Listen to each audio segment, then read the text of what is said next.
welcome to episode 57 of the Wilderness Podcast, your old school weekly RuneScape podcast. Oh, I really fucked that one up.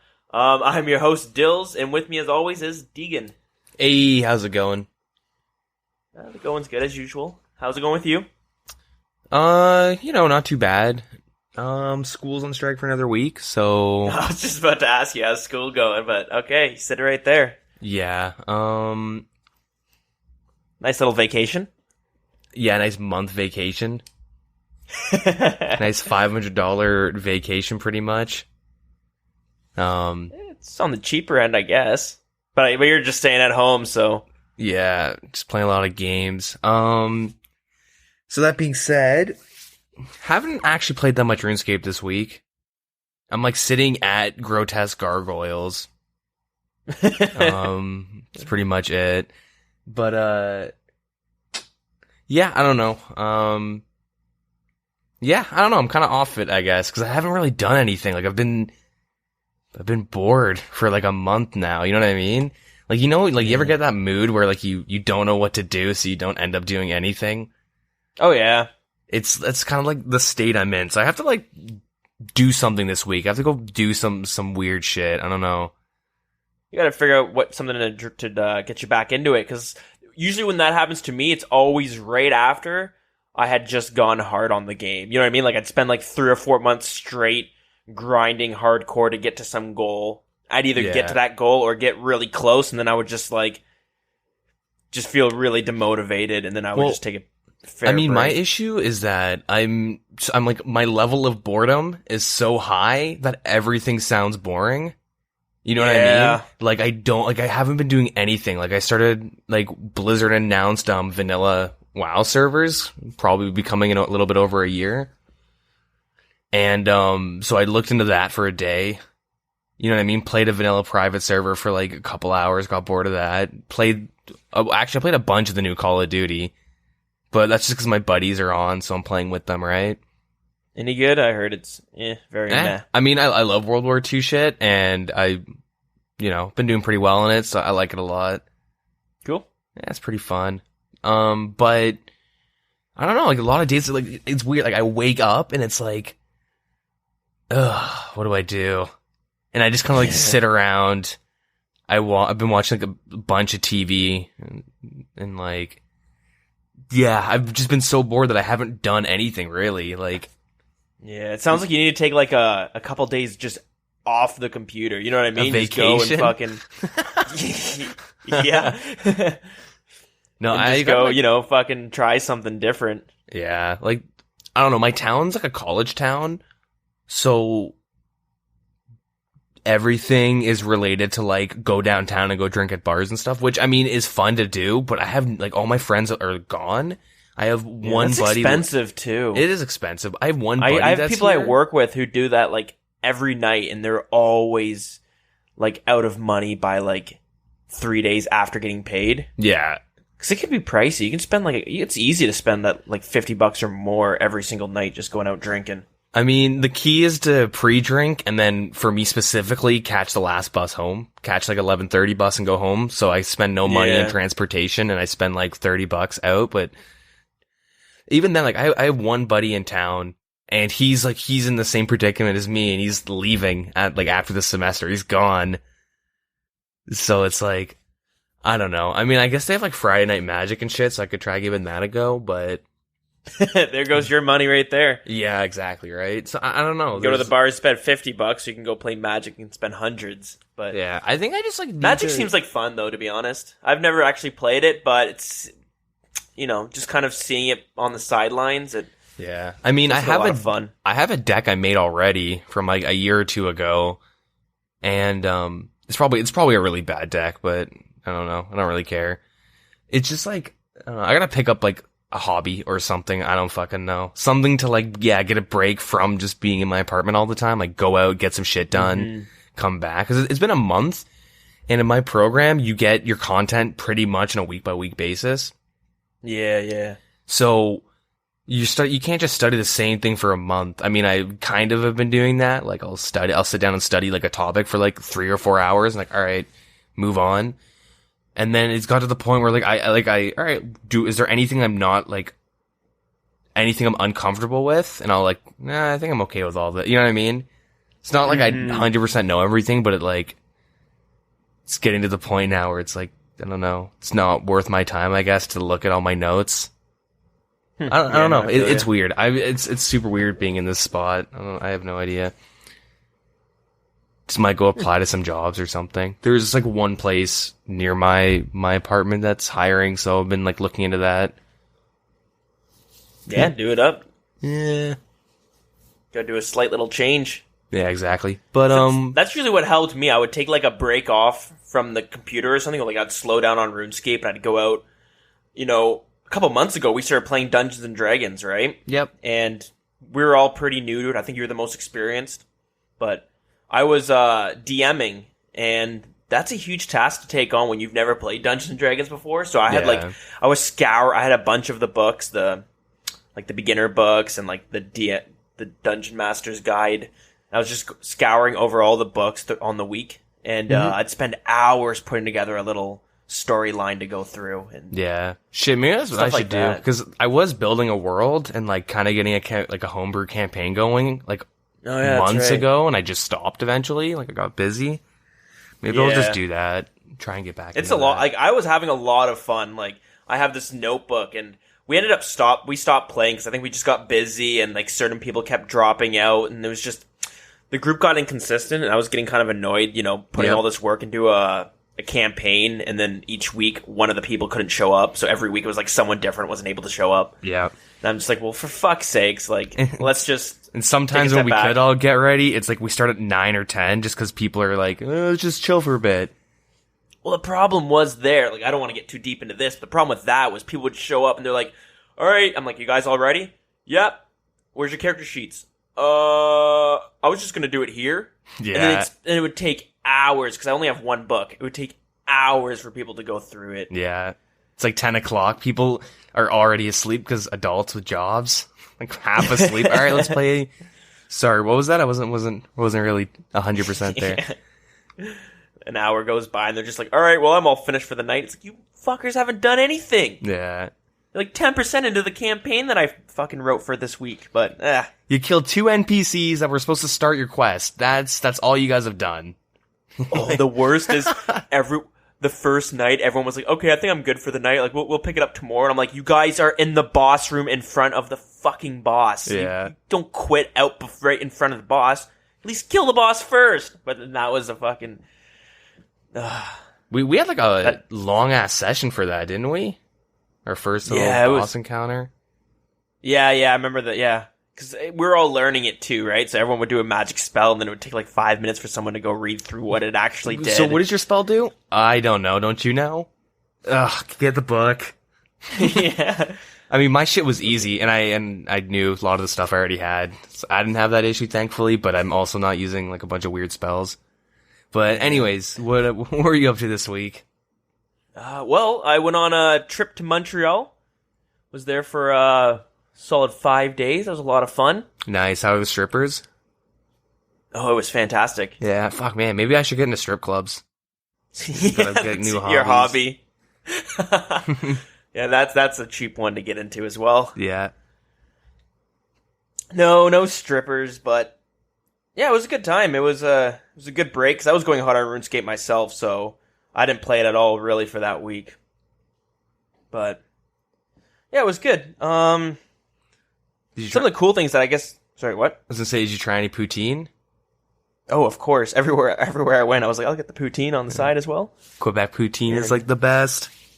Oh, it's good. There was a restaurant we went to that was like specialized in the poutine. Nice. So it had like 10 different types that you would get. Yeah. And it was... Unpasteurized cheese curds and shit, which you can't get anywhere else legally, apparently. Oh, really? Yeah, I don't know where I read that. I read that somewhere where like it's illegal to have unpasteurized cheese curds and poutine. I don't fucking know where I read that. Maybe it was like a Tumblr post, and I'm just like spewing bullshit right now. But that's like one of the reasons why Quebec has really good poutines, because that's one thing that pisses me off. Like when I'm in Ontario, sometimes I'd order like a poutine. They're like, "Here you go," and it's like shredded cheddar cheese, and I'm like, I mean, this will do, I guess, but you're kind of It's kind of a disservice to call it poutine. I went to like a poutineery that was in my town and it closed up. Like, I want to actually, like, I was on a date. We went laser tagging. This is like last year, 2 years ago maybe. And, we like went there and they gave like my poutine had shredded cheese and I was like, oh god. I don't want to sound like a brat and just like toss it out or ask for another one. So I just like sucked it up and ate it. It was fucking nasty. It's still good. It's just, when you have it with cheese curds on it, you're like, oh, this is, I want to say it's a lot different. It's still kind of similar, but it is different. It's good though. It makes it. Except when the curds are cold in the middle. That's even worse. Yeah, that's true. They have a hard time melting, right? But yes, lots of poutine. Yeah, what else did you do? I did a lot of touristy things. Checked out, like, there's like an old part of the city where it's like cobblestone roads and stuff, and yeah, it's pretty badass. It was pretty cool. We saw some pretty old cathedral. Checked out the old port and stuff like that. A lot of little touristy things, but a lot of fun. But some of the cool things that I guess I'll mention here is I went to 2 different bars. Well, I went to more than that, but I went to 2 different bars that were pretty fucking cool. I really enjoyed it. One of them was called Arcade Montreal, and it was like, you know, you go in, you get a beer, and it had just all of the retro arcade machines, like Street Fighter 2 and stuff, Street Fighter 3. Yeah, nice. Yeah, I think so. If those are the ones, like the old school ones, yep, that are on the arcade machines. I don't know what you would actually call those. Yeah, arcade machines. Whatever. Yeah, sure. You know, Pac-Man, that Mario and Donkey Kong with the barrels you got to hop over and all that shit. Yeah. You know, Space Invaders. It's pretty badass. They had a shit ton of the arcade machines. Did they have snow climbers? I think it's called snow climbers. I don't know. I didn't check out every single machine because it gets busy and shit, right? It's only one person per machine for the most part. Mm-hmm. So, like, you can either hover and wait behind someone or, like, whatever. But I would just find an empty machine and jump on there. Yeah. I don't know why I call it snow climbers. It's ice climbers. Oh, okay. God damn it. What am I, 40-year-old man? With those Pokemans and stuff like that. The Sony game station? Yeah. Or, fuck, what our grandparents used to call it the... I think they just called the Nintendo Game Box or some shit like that. They called everything a GameCube. They mixed up all 3 of them. Yeah. Be playing like my DS. Like, oh, is that a GameCube? Well, sure, let's go with that. But, yeah, but that place was badass. I got the fucking cleared out the high scores in the Donkey Kong game with, like the very first one where you're Mario and having to jump over the barrels. Mm-hmm. Fucking clear the high scores. Nice. And then they had a section where it was just like the NES consoles plugged in and like the Sega Genesis plugged in and all those like the old school gaming consoles and shit. Mm-hmm. So you could sit in some chairs and play like 2-player Mario or something like that. It's pretty cool. That place was awesome. Nice. And then right next door to that, they had this bar called Meltdown. And I found out it's like a chain, so it might be in your area as well. There's one in Toronto, which I think would be sweet to check out, but they're apparently all over the world. I don't know how many there are, but it's another kind of gaming bar, but it's called like an esports bar. So imagine you're in a typical sports bar, but instead they're playing like Overwatch on the big screen TVs and shit like that. Yeah, dead man mode. That's what I was wondering. Problem is, for us, it's during the day, right? Yeah. They played at like 1 p.m. As the bar's opening, pretty much. Yeah, if even that. Yeah.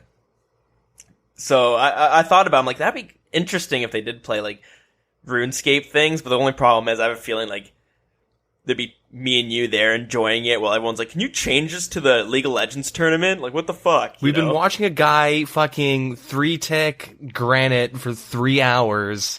And all he's been doing is bitching about the community. Yeah. Yeah, so that was pretty cool. Then they had a section in that bar where it was like, they had like 10 pretty high-end gaming computers that you could just like sit down and play fucking League of Legends or PUBG or Overwatch and StarCraft 2. Yeah. So that was pretty cool as well. me and my girlfriend jumped on to play some League of Legends. I was thinking maybe I should play some RuneScape. The only problem is I have a feeling if some guy's waiting, because normally what would happen is you'd see someone playing, you kind of queue up behind them, sit at a table behind them, and like watch them, and then once their game was done, they would get off and let you go on. Yep. So I just imagine if I'm playing RuneScape, like wood cutting, they're sitting there being like, "All right, buddy, so when's your game done? You know, let me just level up once. Just give me 5 hours to get my next level." You're using 2 goddamn computers. You're wood cutting on one, and you're training your peer on the other. Bullshit. Fuck. And then what was pretty cool was like they had a section as well with gaming consoles, but instead of like the old school gaming consoles that the other bar had, this one had like Xbox Ones. Mm-hmm. And they had one section that I know you would love. They had the most I think it was the most recent Street Fighter game. Yep. Street Fighter. But they had those joysticks that you could like, the one that you have one purchase that you could plug into your computer, but it's some crazy joystick, right? Yeah. And they had a bunch of those plugged up, and you could have like a round robin tournament and stuff like that. That's pretty dope. Yeah, it was cool. Yeah, I want to check this out. It'd be pretty cool. Yeah, it was interesting. I just it's not what I'm used to, right? I'm used to going like the bar and watching the UFC fight or something like that. And this one just seemed like completely different. But it was a lot of fun.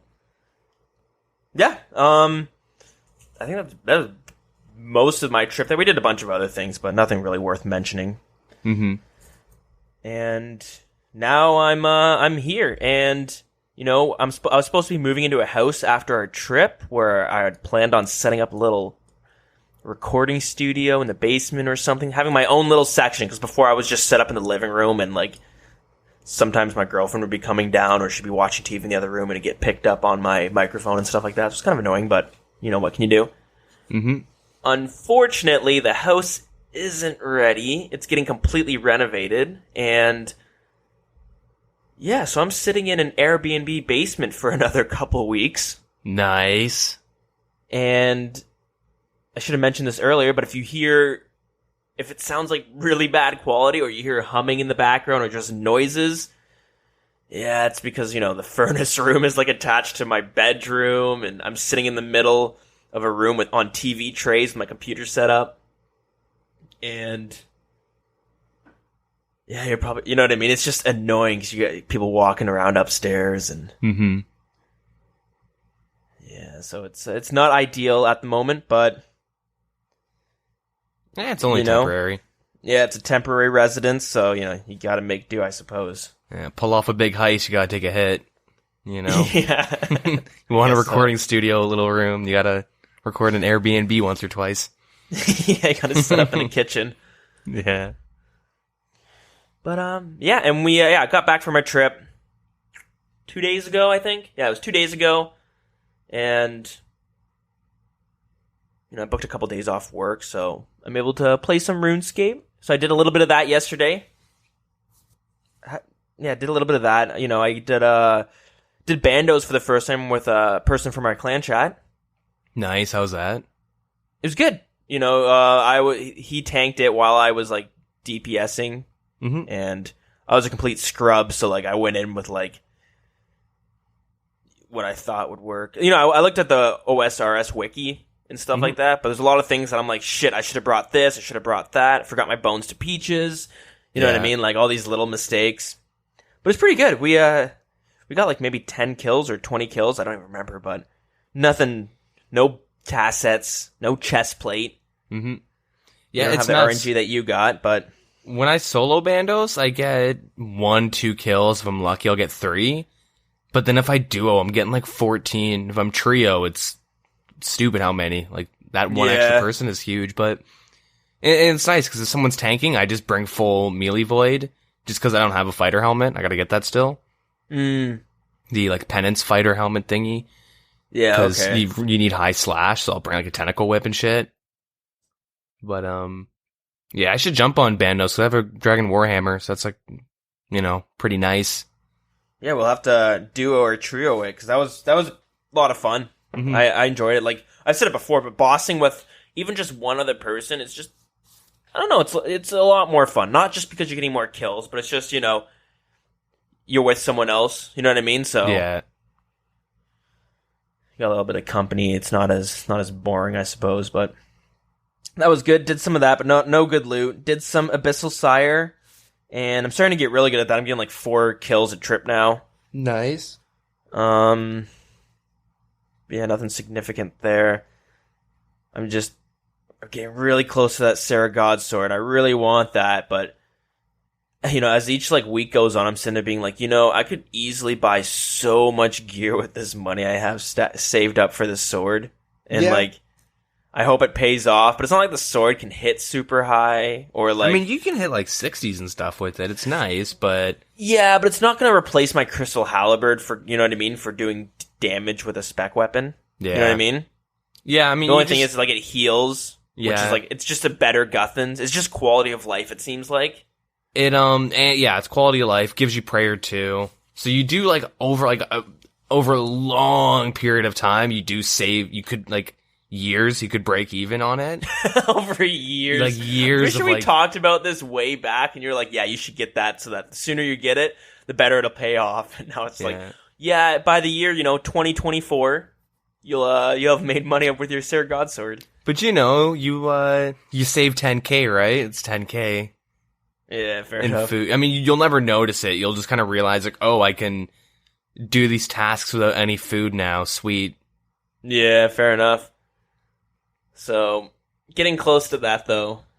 It's nice getting, like, your first big purchase. It's kind of painful at the same time, watching your money go from, like, a nice green, like, number to just, like, 50K. You're like, oh, fuck. Yeah, but I'm fucking ready. Like, it's just, it can be a brutal grind. Yeah. But, yeah, so that, and then I can start going back and purchasing some smaller items, like, the Torture Amulet and shit like that. That's the problem. I don't have any of those. So, like, same for the Sarah God, so I'm like, dude, I could buy Torture Amulet, I could buy, like, full Bandos, I could buy, like, Pegasians, or... Do you have Primordials already?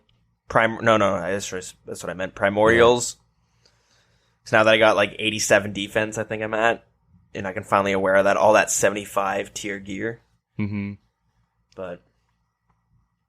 yeah, and I'm pretty sure that's basically it for what I've done on RuneScape. Nice. Yeah. Guess so. Yeah. If you hear random buzzing in the background, I think somebody's drilling. I don't know. Okay. It's super weird, man. Like, being home all the time for a month now, I noticed, like, at like 8 a.m, I hear hammering or like cutting vegetables aggressively. I can't tell what it is because it sounds like it's on the wall. People that live next door. Did you know that? Dude, they're really quiet though. Like I'm the shitty neighbor. I'm loud. Yeah. I have to like, oh shit, it's 12 at night. I can't be like yelling at a video game with my friends. Yeah. Okay. Not out of anger, like out of excitement, but like, it's weird, yeah. Like 9 o'clock, I'll hear like chopping on the. It's like they're cutting. It's like they have their cutting board like nailed to the wall, and they're just throwing a butcher knife at a carrot or something. It's like really loud. Hear probably drilling. Trying to get back at you. I hear like they're not even drilling anything. They just have the drill there, and they're like, okay, let's drill every 10 minutes for the rest of the day because this motherfucker needs to learn a lesson. Quiet down at night. Yeah, I hear people like rearranging their furniture every day. About it. Like my upstairs neighbor, I'll just hear like a couch or something just like being pulled across the floor. It's weird. Yeah, that's the pains. And like, yeah, I remember living in a basement apartment. I'm in one now too, so like it brings back memories of just like, yeah, you're trying to sleep and someone's just dragging a chair across the table at midnight and it's just screeching on the wood floor and you're like, just pick it up. Come on, please. I'm trying to sleep. The worst was like during the first week of strike, it'd be like 4 a.m, and I sleep with my balcony door open just cause like it's either my apartment's too hot because of my computer and shit. Yeah. And like the furnace goes at certain times just cause by law, there's no thermostat to like regulate the temperature, just fucking goes off. And plus I like my apartment cold. Like I like having a sweater and pants and shit on. But during like the first week of school being like on strike at like 4 a.m, you hear like a bunch of drunk girls singing "School's Out for Summer." Fucking, I think it's Alice Cooper, and you're like, "Holy shit!"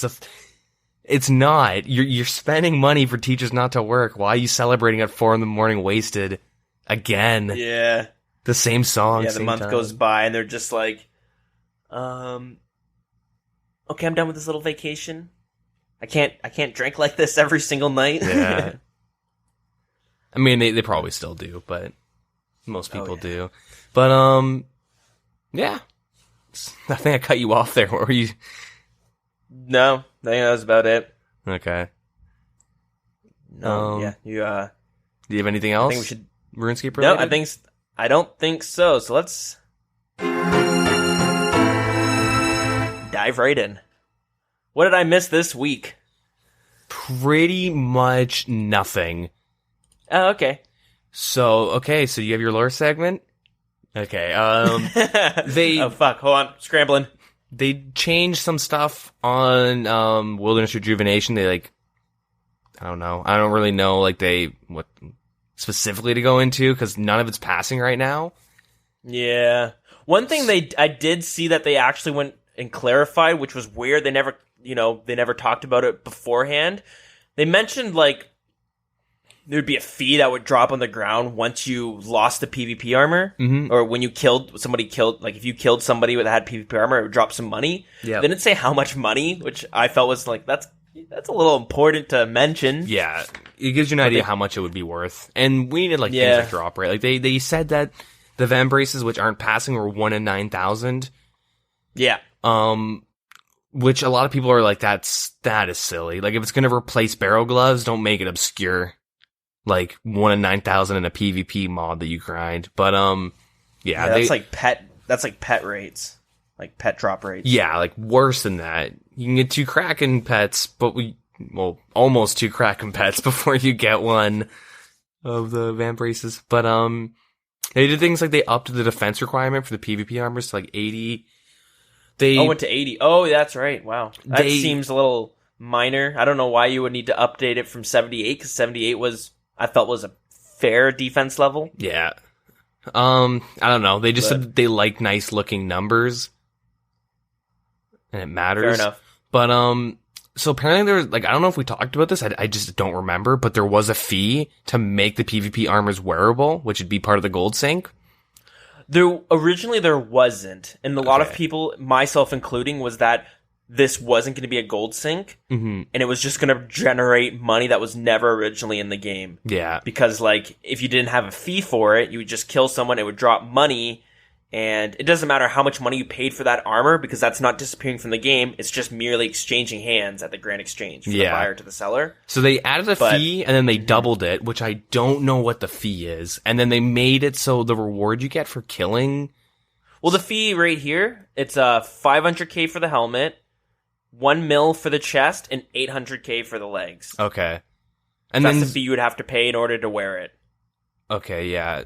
Yeah, and then if you kill him, you get 400k for the helmet, 800k for the chest, and 640k for the legs. So there is, like, a minuscule amount of gold being removed from the game, but, you know, people... I feel like those are fair prices, though, for, like, a PvP armor. Yeah. We're not going to talk about the stats. We did that in length last week, but for, purely how much, like, a fee and, like, how much it's going to cost to wear the armor and how much you'd get from a drop, I feel like that's pretty fair. Yeah, if you have 80 defense and you're dumping this much money to, like, wear this armor, because it's going to be worth a lot regardless, if it is in the game, like, you should be okay with spending, you know, that much to just be able to equip it.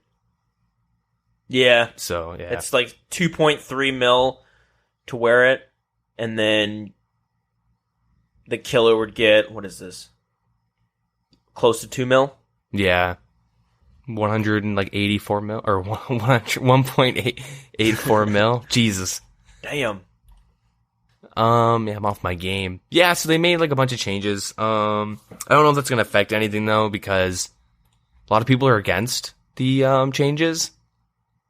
Or the update, which is fair. I mean, I gave my 2 cents and some.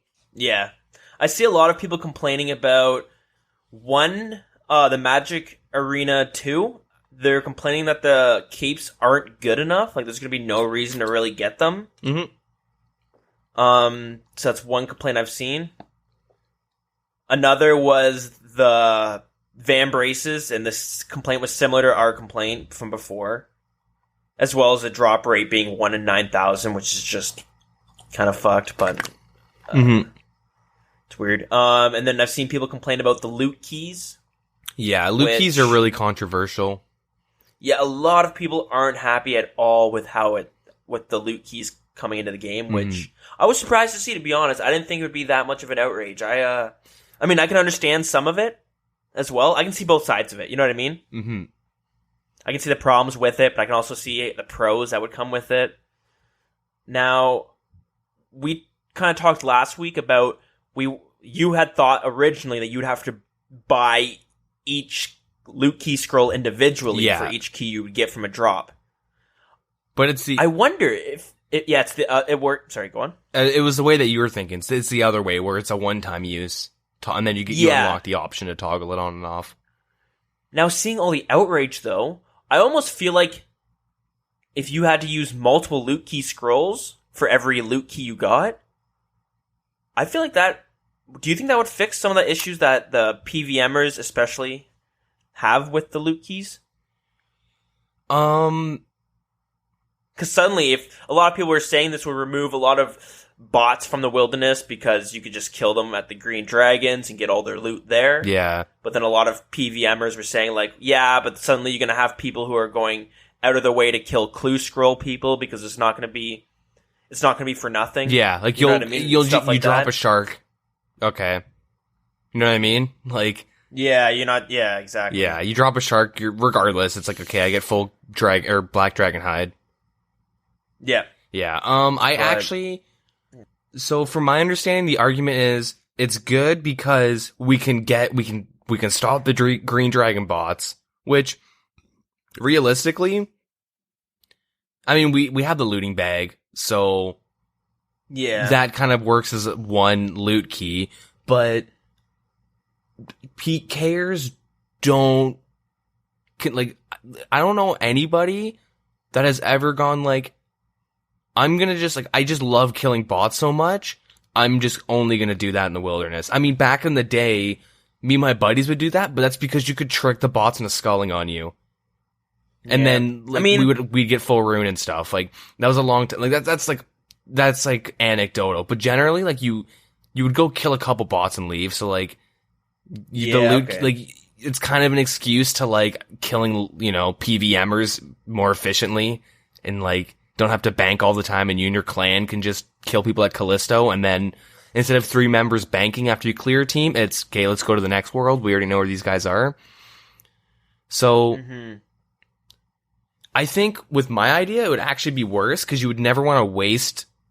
Like, let's say the loot key scroll costs like 100k, and you're not going to kill a bot unless it's a lava dragon, because he might have 100k plus, but you'd never kill a green dragon bot, because you're always going to lose money. Yeah. So, yeah, and I mean... Yeah, I guess it would make it a pointless... And people have argued that if you're killing Venezuelans and bots and stuff in the wilderness, like, they're just going to leave the wilderness and go do something else, like, that's in a safe area. Yeah. Like, it's not getting rid of the problem, it's moving it. Yeah, that's true. You would just find more, you'd find range bots at blue dragons. You'd find a lot more of those, but, Heroes Guild would be packed. Yeah. But, yeah, I don't know, like, there is a way they can make it work. So, like, it benefits PVMers and PvPers. Like, maybe if they add, like, a sculling mechanic, like, if you're skulled and you have this toggleable option, or if the opponent is skulled, and, like, I don't know, like, I'm just throwing out random ideas. Like, they could make it so it benefits both people.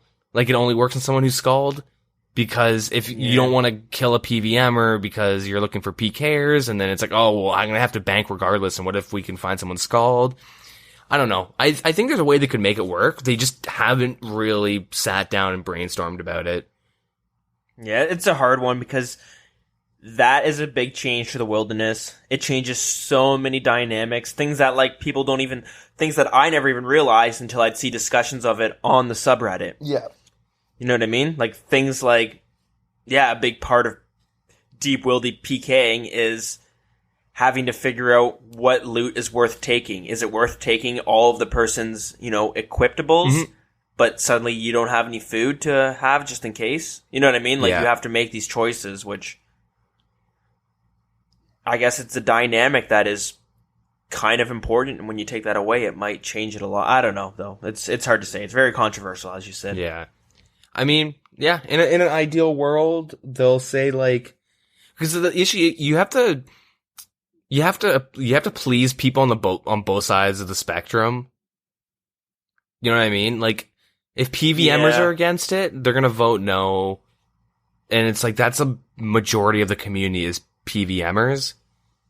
Yeah, exactly. So, and what I see from a lot of people is, like, from the PvP side of the community, I see, like, fuck, you have a bunch of PVMers voting no because they don't want to take away dev time from their content, and they don't care about updates that aren't going to affect them. And then I see from the PVM side of the community is, like, I'm not going to vote for an update that's going to make it harder for me to play the game when I'm in the wilderness. I mean, make it so I'm at more of a disadvantage. So it's just like, it's weird that, you know what I mean? It's so weird that there's so opposing kind of, you know what I mean? I mean, the issue is that people don't, in general, like, this is always just everything in life, but generally, like, specifically RuneScape, and it's always been an issue, is that people, and I've talked about this before, people don't vote what's good for the game, they vote what's good for them. Generally, which, if it's good for the game, it should be good for you too, but it's like, people will always, like, people always vote yes on faster rune crafting experience. There's a big majority that's like, yeah, I'll do that. Like, you know what I mean? It's like, there's people that, like, they just want the game to be easier for them. One, like, maybe they just don't like grinding, or they don't have the time, like, whatever the reason is, like, whatever. People, and, like, you can like read the comments on Reddit where, like, some people have really stupid reasons why they vote yes and no on things. So then everybody, like, then you apply that for everybody, right? Like, I'd like to be able to vote yes on every poll. And I vote yes on shit that, even if I'll never use it, like, as long as it's good for the game, like, I try to, like, take myself out of the equation. What's good for the goose is good for the gander. Yeah, because honestly, like, most of us play and quit nonstop, like, consistently. Yeah. And a lot of people just, like, if you think, like, will I be playing this game as much as I am now 4 years from now? And it's like, no, then why would you vote no against something that's good for the game? Yeah, exactly. And, like, you want the game to be in a good, healthy state, right? Yeah, I think a lot of these just aren't good for the game, though. That's why I vote no. Like, specifically with, well, I guess the armor, obviously, and the Chaos Altar. Like, I just don't think that's good for the game. And the Vem braces. Yeah, I mean, I personally don't see an issue with it, but, like, that's the thing. I haven't seen any arguments on, like, if this is brought into the game, what problems will it cause? The only problem I can see is no one's going to use it. You know what I mean? I mean, I think, in which case I'm like, well, you know, if it doesn't really matter to me if no one uses it. If it's there and it's not game breaking in one way or another, then yeah, I don't necessarily see how it could hurt the game. See, I think the big issue is that the only two places you can really talk about RuneScape is on the official forums and Reddit. Yeah, and the problem with the official forums is, like, not many people use it at all. I usually go on the official forums just to read about it, and it's just, like, the way it's set up, it's just a lot more unorganized, it seems like. Yeah, and you have to bump your posts nonstop. Yeah, or, like, I'll comment on there, and you might not get a response for hours. Yeah. Days. And sometimes you just won't. And then you got forum moderators that could just lock it because you used offensive language, just because you said, like... Or it's slightly irrelevant to what the topic... Like, if it's... I don't know. Whatever the topic is, like, if you bring another spectrum of the game, sometimes they'll just block or delete your post because it's post in general or post over here, like... But, and then you go to the subreddit. And on top of that, there's, like, 1,000 different sub-forums. You go onto the forums, there's RuneScape 3, then there's Old School RuneScape, then there's Old School RuneScape suggestions, then there's news, then there's general, then there's the marketplace, then there's the PK. You know what I mean? Like, there's so many... They try to make it so specific that, like, I'll go on that I'm like, I don't know where to post this. Yeah. And the issue is, everyone defaults to general. You'll just go, like, every time you go to a forum like that, alright, listen, general. Yeah, but yeah, like, the subreddit's clearly where the community is, and it's just memes. And if you posted like a new discussion, like there's people that just downvote you to get their memes in hot. So the Reddit algorithm favors their posts and they get karma and shit. Like I think the issue with Reddit is that you get incentivized, I guess, for having a popular post and a popular opinion. Yeah. And I mean, I don't want to go too deep into it, but like it's the fact there's so many memes and you can't, like, it's so hard to create like a normal discussion about something because everybody is so against the opposite side that like they'll even bullshit their way just to kind of prove their point, I guess. I don't know. So it's kind of hard to like know, like, okay, what do you here? Let's try this. Let's try this. So what do you think? Like, we'll do this quickly and then we'll move on to like the next stuff, even though there's not too much news, but whatever. So with the Chaos Altar, like, why do you think, like, what would be good about it? If I think it would be good because it's a new way to train your prayer. So you'd have some people who want to train it faster or they don't want to use as much money. It can be a cheaper way of doing it. But on top of that, like, it'll bring PKers that are able to, PK you. So you're kind of sure you might save money, not rune crafting. You might save money prayer training there, but if you get killed, that's a huge money loss. Mm-hmm. So it's like two polar opposites of what could happen. And you really have to be paying attention. You can't just AFK it at someone else, like you can at someone's player-owned house. Yeah. So I think it'd be, bring it, I don't really see too many negatives that would come with that. That's what I think. Yeah. So it's, like that, and like, it's still prayer, but it's not straying away from like the streamlined process of go to World 330, find someone. Yeah. There's a different method, and the biggest thing is that it gives Iron Men a good training method that's not Port Phasmatis. Because I believe Port Phasmatis is still better prayer experience. I believe so. Because I'm 99% sure Port Phasmatis gives you more prayer than houses with 2 lit thingies. Okay. Yeah. So there's that, and obviously there's clear risk and reward, and then I'm kind of against it because you don't need. I find that you just don't need faster prayer experience, and especially like I guess you think it's just irrelevant, and it's a headache, like, right? No one's asking. It's not fun content, which I mean you can't make everything fun, but I mean like it's kind of like it's fluff. It's that thing that you go, oh, they added that when they do that. Oh, that's cool. I'm never gonna do that though. You know what I mean? Yeah, fair enough. And so that's like pretty much two sides of it, right? I don't know if there's any other negatives, if you can think of any. Yeah, that's the thing. It's not like it's not gonna be like Winter Todd. Not saying that Winter Todd's a bad update, but it's not gonna be like Winter Todd where like you saw 2% of the RuneScape population with 99 prayer, and then suddenly this update comes out and now you have like 30% of people with 99 prayer. You know what I mean? Like the amount of people who are able to get 99s just jumps up. I don't think that would happen. Mm-hmm. And I agree with you that it does seem kind of random. Like no one's really asking for it. It's already pretty fast to train, but yeah, I don't know.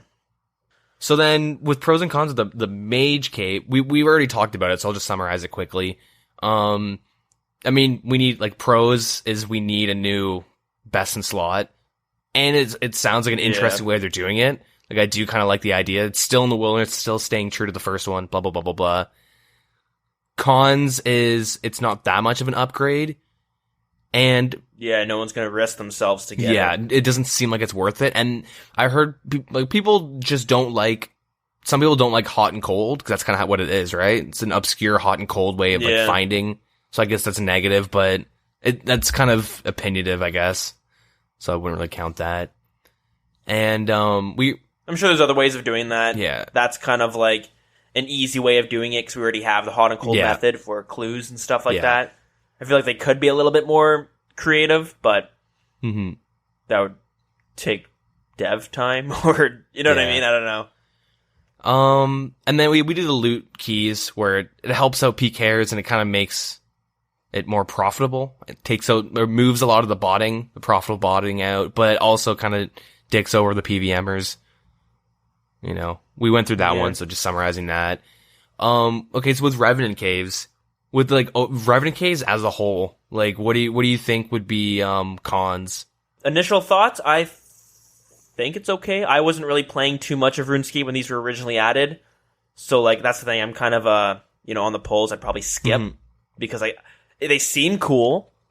A lot of people want them to come in, so there can't be anything too wrong with that. I kind of say that, but I'm kind of ignorant with it. I don't see any initial issues with it, but I don't.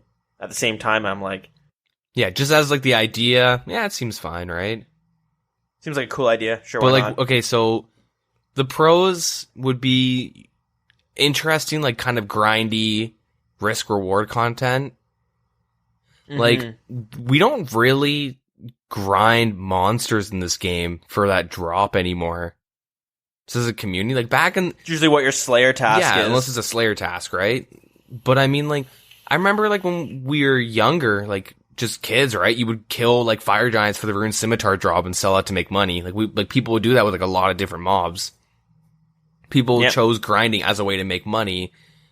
And Slayer kind of ruined that because you're always making money off any mob. You don't have to grind 600 kills of to get that one drop.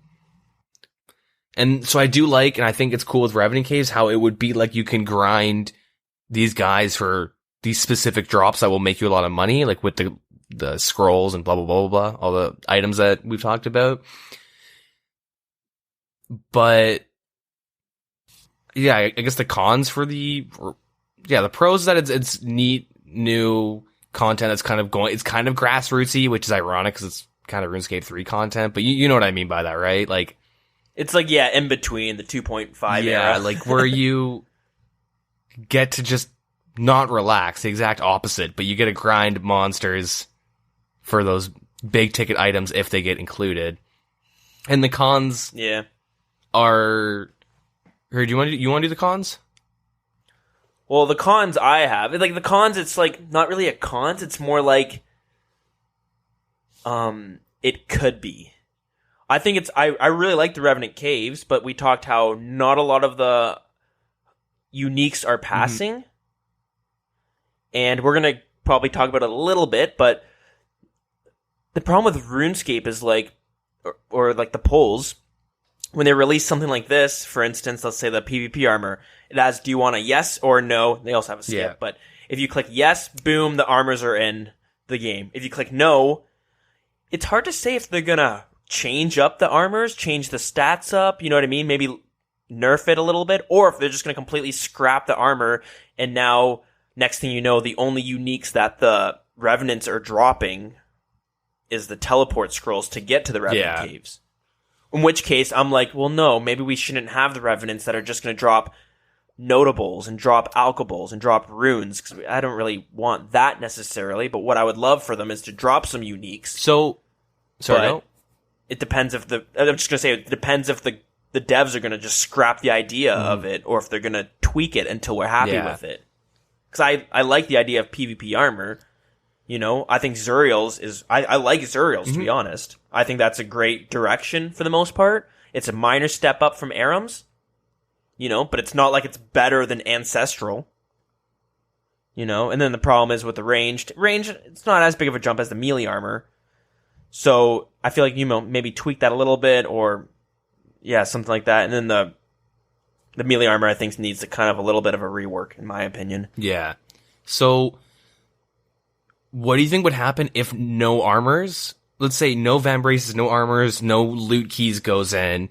Do you think that they would just give Revenants like crazy notables and alkables? Do you think that's what they're... Because do you think like... Okay, let me say that again. Do you think, depending if the armors pass or not, do you think that would change what the general loot table is?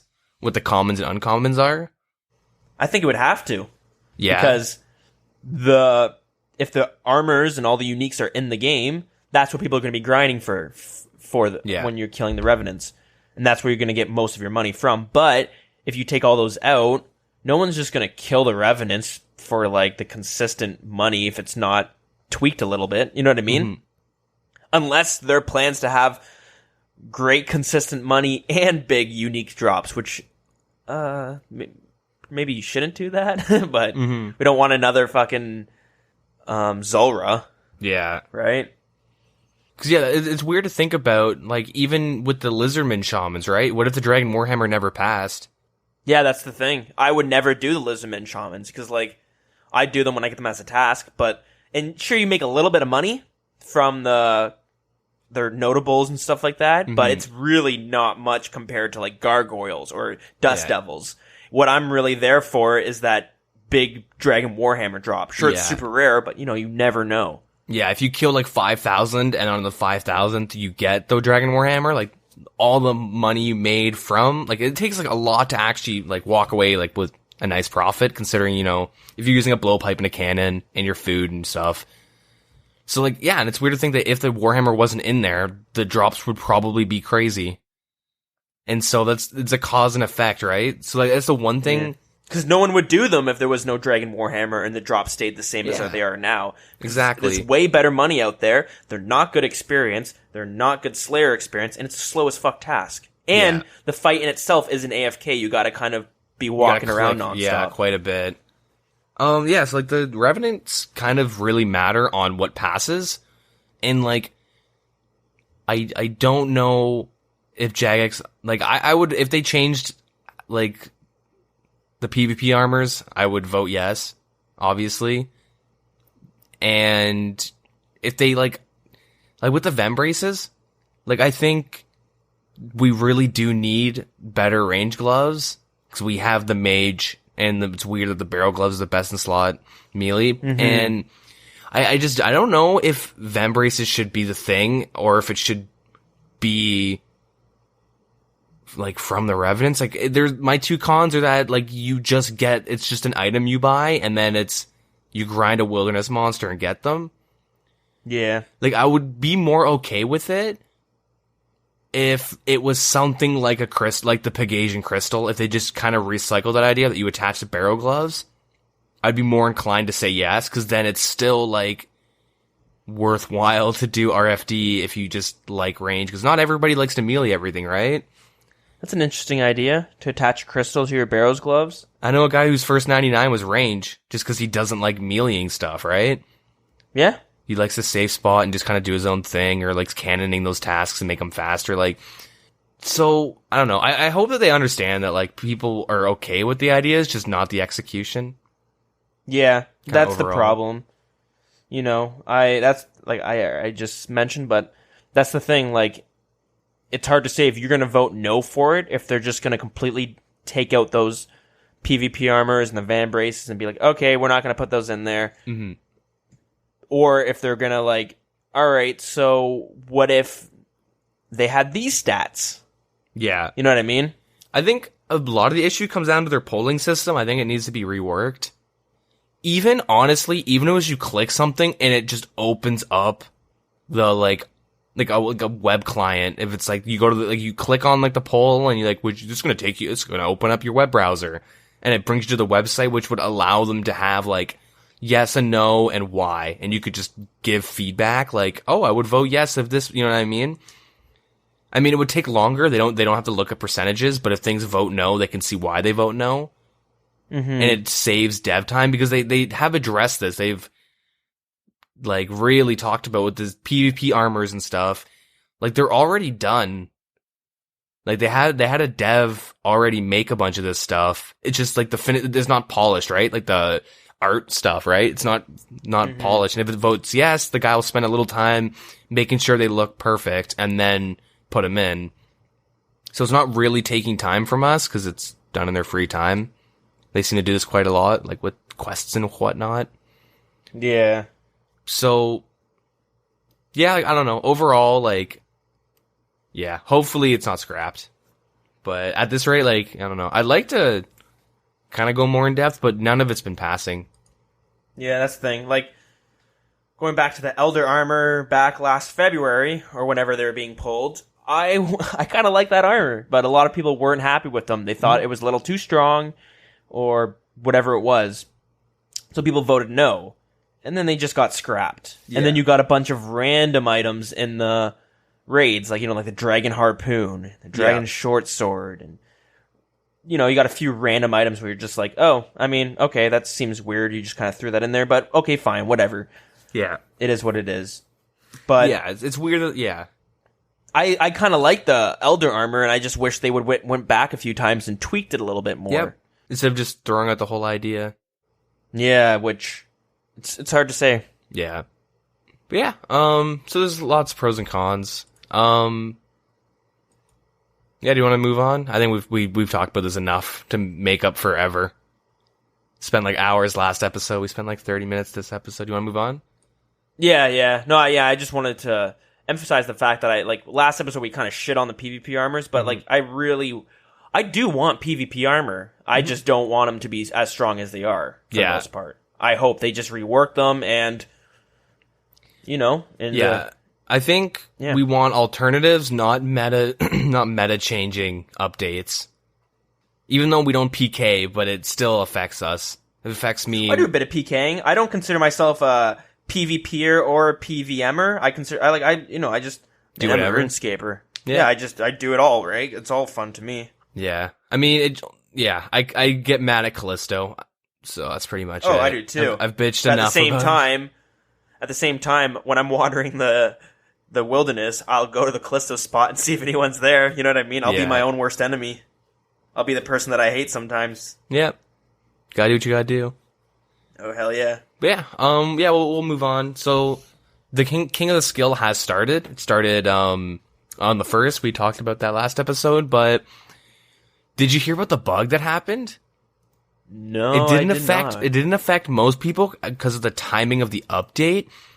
But if you were, I saw a lot of posts and people talking about they would be skilling as the update went live, and then they would log on and skill, and then they would all of a sudden get 10 times experience rate. Like some dude was saying he got 100k rune crafting from doing Tears of Guthix. What? Yeah, and people were saying that they got they were fishing and they just got a fuck ton of experience out of nowhere while the servers were going down. No way. Yeah, for a single tick, pretty much. Has this been a confirmed bug? It doesn't seem like it was game changer because I was trying to look more into it and I looked in the forums, but I saw a handful of people talking about it, a real small handful, kind of hey, did you guys get that? Yeah, I got that too, dude. That's so weird. Oh, it's the King of the Skill. Oh, they fucked up, I guess. Ha, that's funny. And then people were I tried to do it, and I got on after the update, 20 minutes after, and it didn't affect me. Now, has that been confirmed though by Jagex themselves? Dude, I don't even know. It was just what I read on the subreddit. I was scrolling through new when I got up in the morning, on the 1st, and I saw people talking about it, and I thought it was weird. So, I mean, if that happened to you, congrats, but I don't know. Congrats, and you're banned. Yeah. I mean, it's nothing game-changing. It's 10 times experience from one log being burnt. The whole runecrafting thing... 100k, yeah. That seems a little I don't really believe that, because that's fucking nuts, and you're doing Tears of Guthix at that time, but... I mean, I guess it's possible. Yeah, that's the hard thing. I remember... couple weeks back, maybe a month ago, when they released the 16 extra bank slots. Yep. If you've done a bank pin and authenticator and all that stuff. I remember going on the subreddit. And it was something I wanted to talk about, but I didn't want to talk about it without knowing if it was real or not. But I saw a few posts being holy shit, there's a bug with the bank, and I just duped a bunch of armor and stuff like that. And someone had 1k dragon chains, let's say. What the fuck? That's what I thought, and I was like, what the fuck? And I was looking more into it. I'd see a few posts about it, and then I'd see a few memes about it. And then I went on Twitter, looked for some of the Jagex mods to see if they would say anything about it, and I saw nothing. So I thought maybe people were just kind of fucking around and making up shit. It could have easily been so I didn't bring it up. Some weird, obscure meme that we're unaware of because we're uncultured. Who knows? I thought I'd mention that because of it, I don't know, maybe there's a viewer or a listener that had that happen to them. And they're yeah, happened to me. But it also could be idiots logging on and seeing their total experience come up. That happens Oh, to I've me. seen that where it's like, Whoa, you get a I just 70 mil drop. Yeah, I just got 20 mil experience in what? How come I didn't level anything? Yeah. Who knows? But, yeah, it started, they specified some of the winning prizes, I guess. Okay. So, the super awesome, mega cool thing to be determined is a limited, for first place total level winner, is a limited edition old school gaming PC from Chill Blast, which is like a UK pre-built company, I believe. They just sell pre-built PCs. Damn. I was looking at their reviews, and they have some pretty good reviews. All of them say good customer service, and they're happy they got what they bought, pretty much. I mean, obviously here and there you'll get like, I didn't like my product. You know, you'll get that, obviously. But the general multiple sites and stuff was 4.5s or 4s, right? Out of 5s. Now, So sorry. It seems like a pretty good company, so, you know, we're trying to get a sponsor by Chill Blast, if you haven't noticed. Shout out to Chill Blast.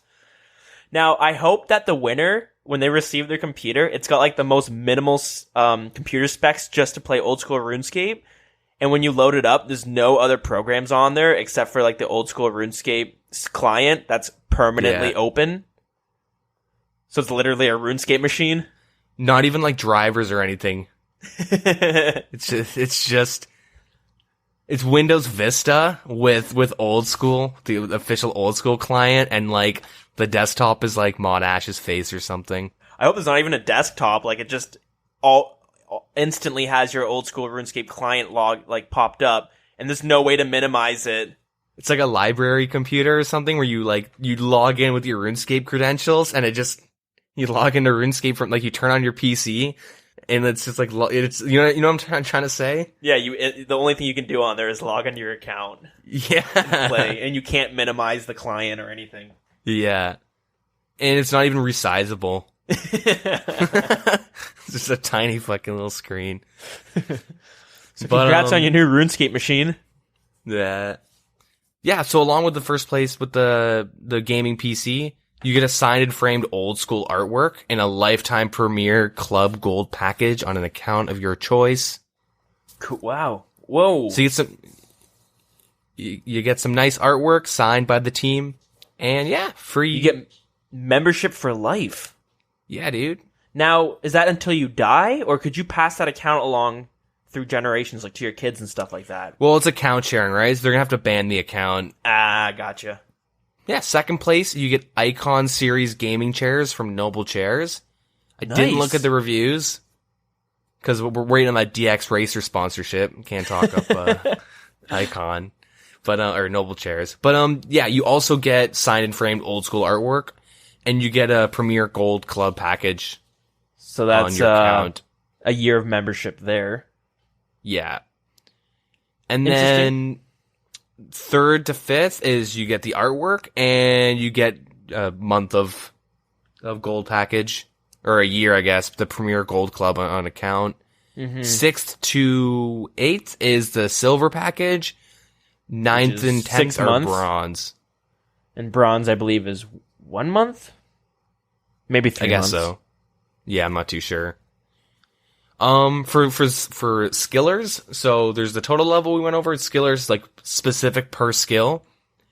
You get an old school merch goodie bag, and then you get the signed and framed old school artwork with a lifetime Premier Club package on an account of your choice. Wow. Whoa, that means there's gonna be like 28 people with a membership forever.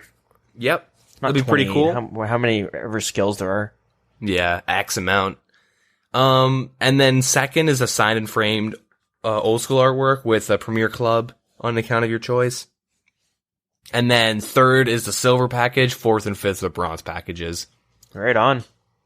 Yeah, so, I mean, dude, there's gonna be that one guy that, like, he fucked up at the very beginning of King of the Skill and, like, wasted 5 minutes, and then he gets second place in, like, fire making or some shit by, like, 20k experience. Yeah, I can see that.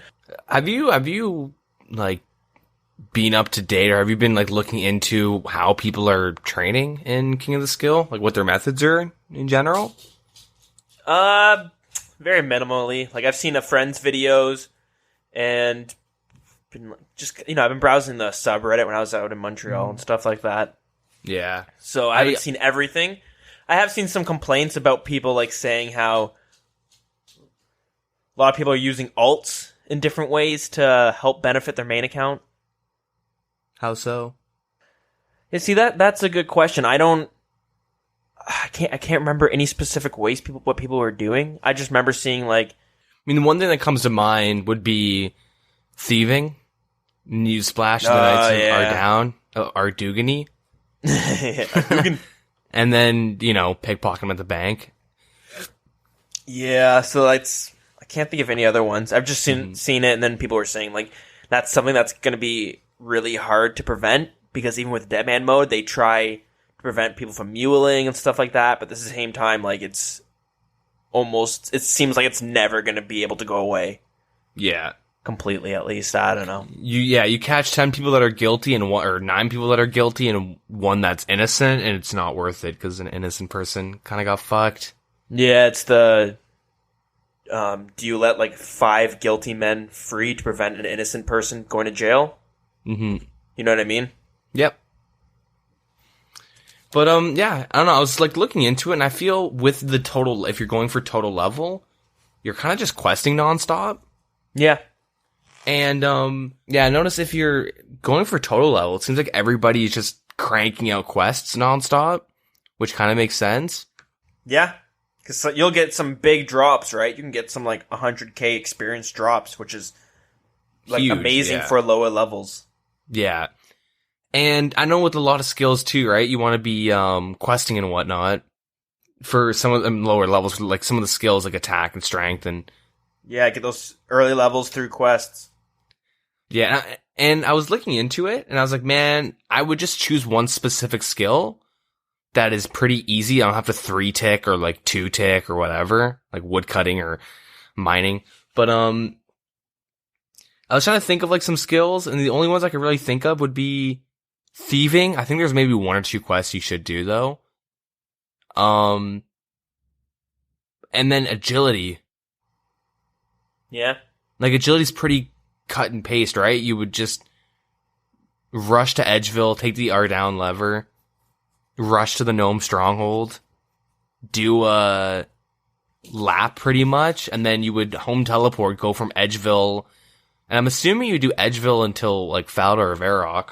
I mean, not Edgeville, sorry, Draenor Village. What am I saying? And I was like just trying to think of like agility routes, and I think agility would be pretty straightforward, that like you could kind of just jump on and just don't AFK, and you would get pretty high up in the charts. Yeah, see, I was thinking about what skills would I do, and I would probably stray away from some of the more traditionally AFK methods, because the people who are going to get the top EXP rates are the ones who are 1-ticking or 3-ticking fishing and wood cutting, and that's something I really don't want to do, so I probably wouldn't be doing that. I was thinking like Herblore, what would you do? You kind of probably have to get your farming up. Mm-hmm. Yeah, I think you're right about either thieving or agility being the two that are like pretty straightforward. You don't have to, plan some unique route or something. You know what I mean? And the big thing is with thieving, you would rush to Zaya. You would go to the Kurend cake stall because there's no guard. You'd pick like 100 or something cakes. 200 maybe cakes, and then from there you would, depending on the rates and depending how many cakes you would end up with, but you could probably do that until like Knights of Ardown, maybe, I don't know. Yeah, I don't know either. And then you get money from that too, which is nice. And then same thing with agility, right? If there's something you need to spend money on, you can do the agility pyramid, do a couple rounds of that and get some easy cash. Sure. Kind of you wouldn't have to do this stronghold. But I feel like those are like 2 of the pretty much most cut and paste. I heard people talking about, and I think a friend mentioned it, and how farming is kind of overpowered. Sort of, yeah.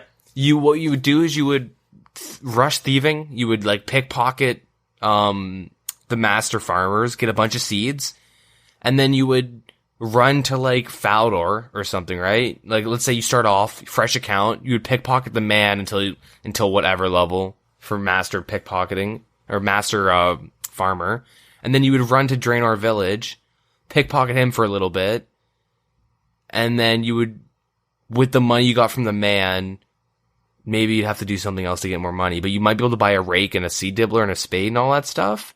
Mm-hmm.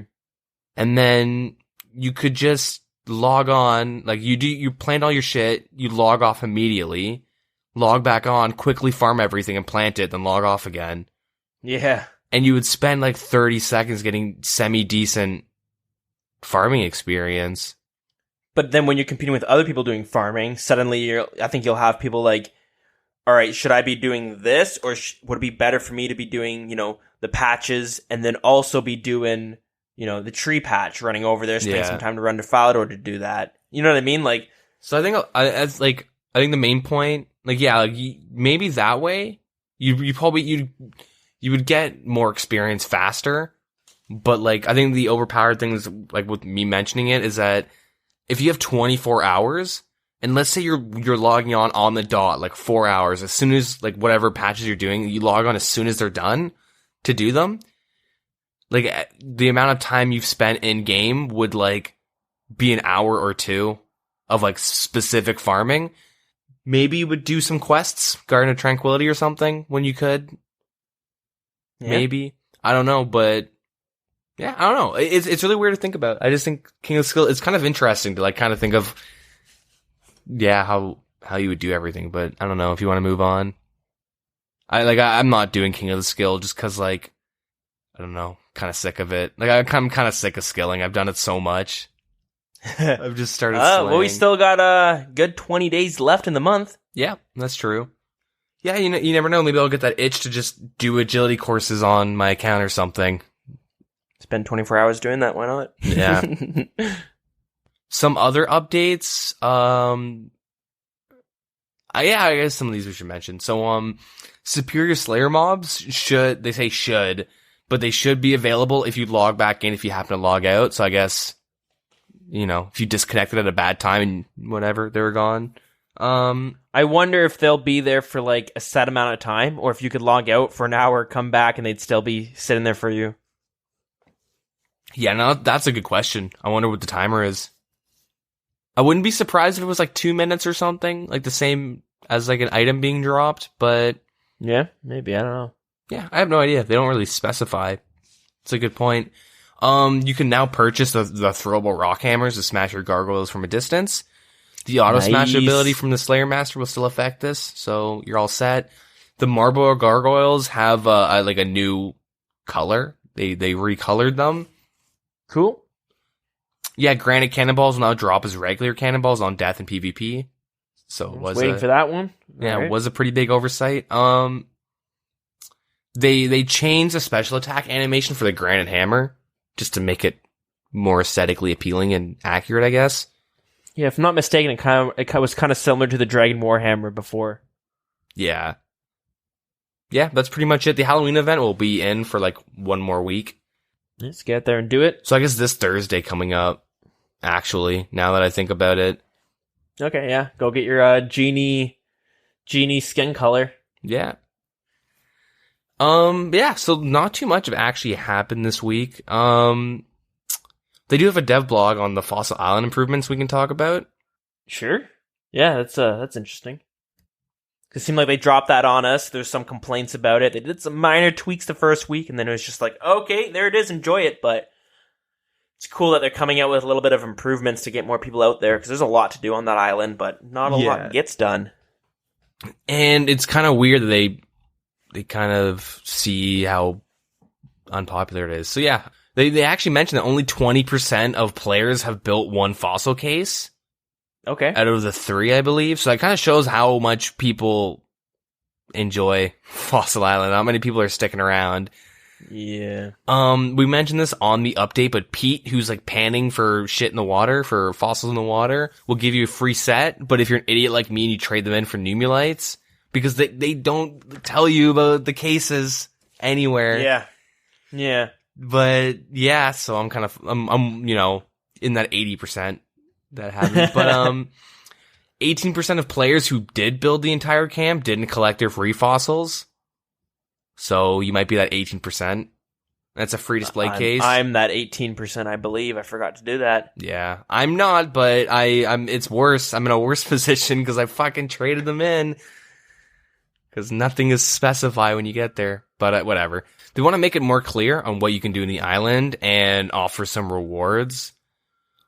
They want to add like a mini task list within the fossil island, the camp area.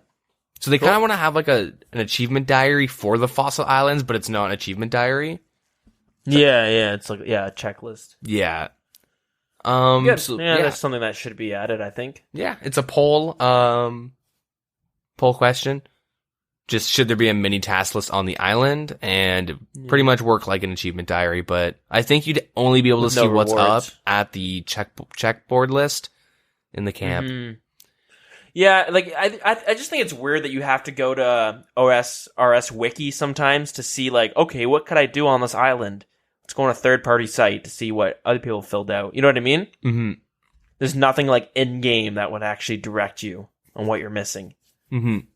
Yes, the next topic is birdhouses. So birdhouses are the most underused content in the game, and it's shit experience. It's really bad experience, even like passively. Like it's not worth your time.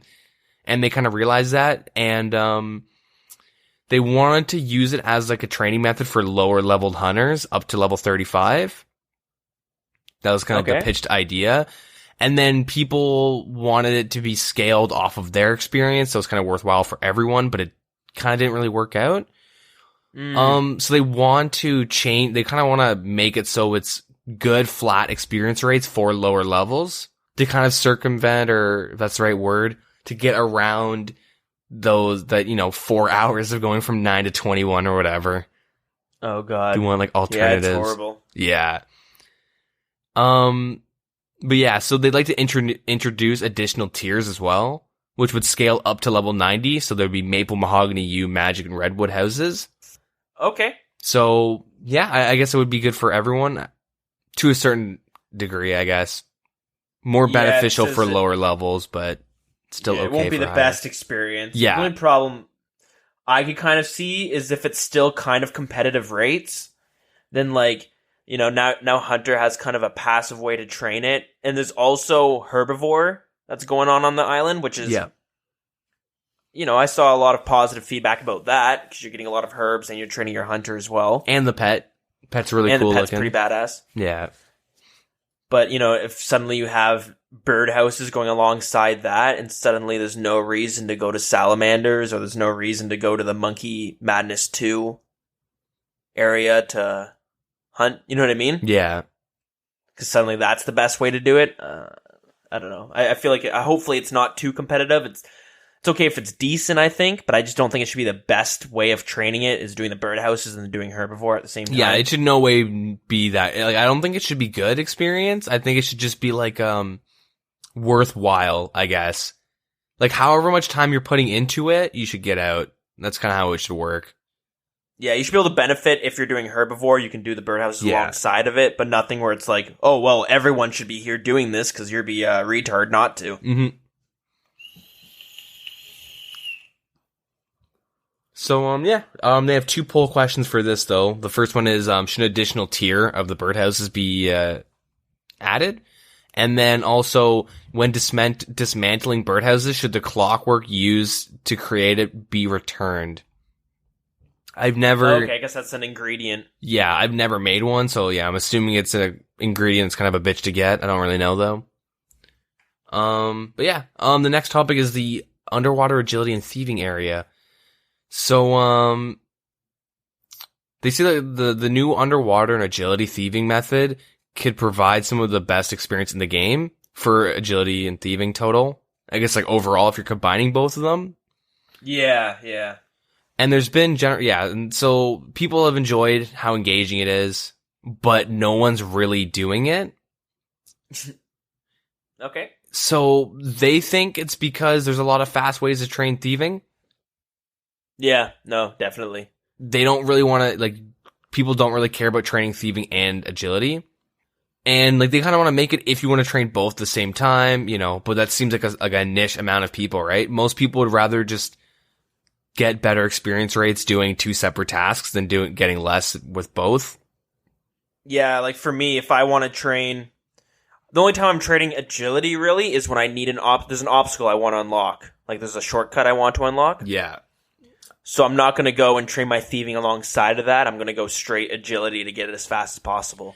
Yeah, and thieving, yeah, like generally, yeah, if you want to train, yeah, agility, it's to either get graceful or, yeah, get that shortcut that, you know, will affect whatever your next goal is, I guess, right? Yeah. And yeah, thieving, it's like people, like, will blackjack or do Knights of Ardown or something, or pyramid plunder. Like, yep. Yeah, so they kind of, like, realize that there's already better, like, more interesting or better ways to train these things. And, they want to just buff the experience rates.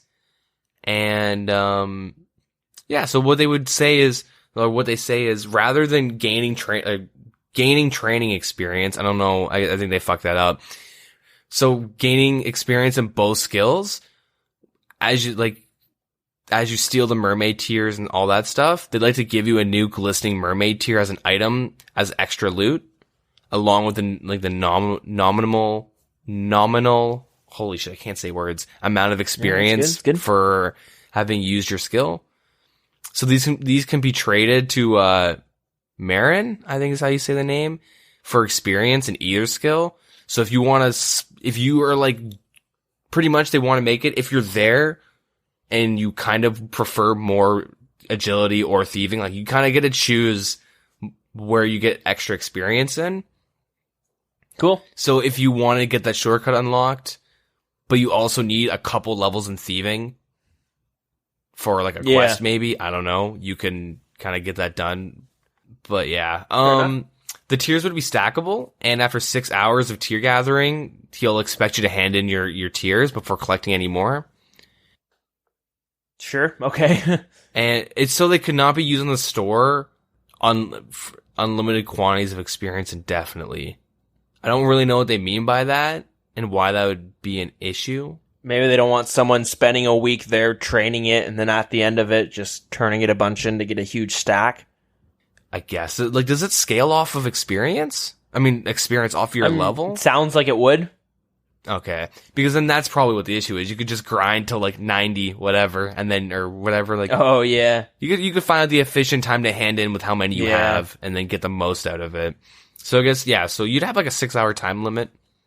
I wonder if you could sit there for like 5.5 hours and then go train the skill and then come back, or do you lose them when you leave? You'd probably lose them when you leave, or you have to turn them in when you leave. But even still, that seems pretty minimal to go for half an hour to train it.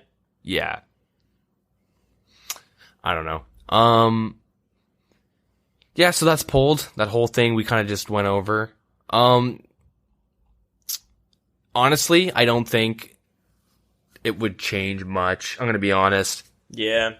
Like, I never really cared for this aspect. It's cool artistically, and the idea is neat, and maybe it's fun, but like, I'm happy with my agility level. I have 76, which like isn't really that high, but I have like the Zalra shortcut. Yeah, I was just gonna say that. That's what I need to get. Yeah. And I can boost for Cerberus. The Cerberus shortcut. Okay. I believe my agility is 76. Might be higher. I'm not too sure. But yeah, it's like I'm fine with it. Like I'd never really want to train agility for, there's nothing I really need it for. And thieving, like I'd prefer to do Knights of Ardown. I watch a movie and just click a button. I think that's how like the majority of the community feels. But they're gonna slowly try to make it so. You also want to keep in mind we're at a decently high level. Yeah. And when mobile comes out, a lot of new players are going to start, and this might give them, hey, I might as well just go here and do this because it's more fun, or whatever it is. It's better than just spam clicking. Yeah, it's good that you mentioned that, because if you're like a newer player and you want to train agility and or thieving, it's like, do you want to just click on a knight the whole time, or click on these spots on a roof, or you could do like a little game, fly around, steal some shit, do some shit. And again, at a lower level, it is kind of beneficial to level them both up at the same time, because it could be tedious to spend, getting level 50 thieving and then starting on agility, or vice versa. Yeah.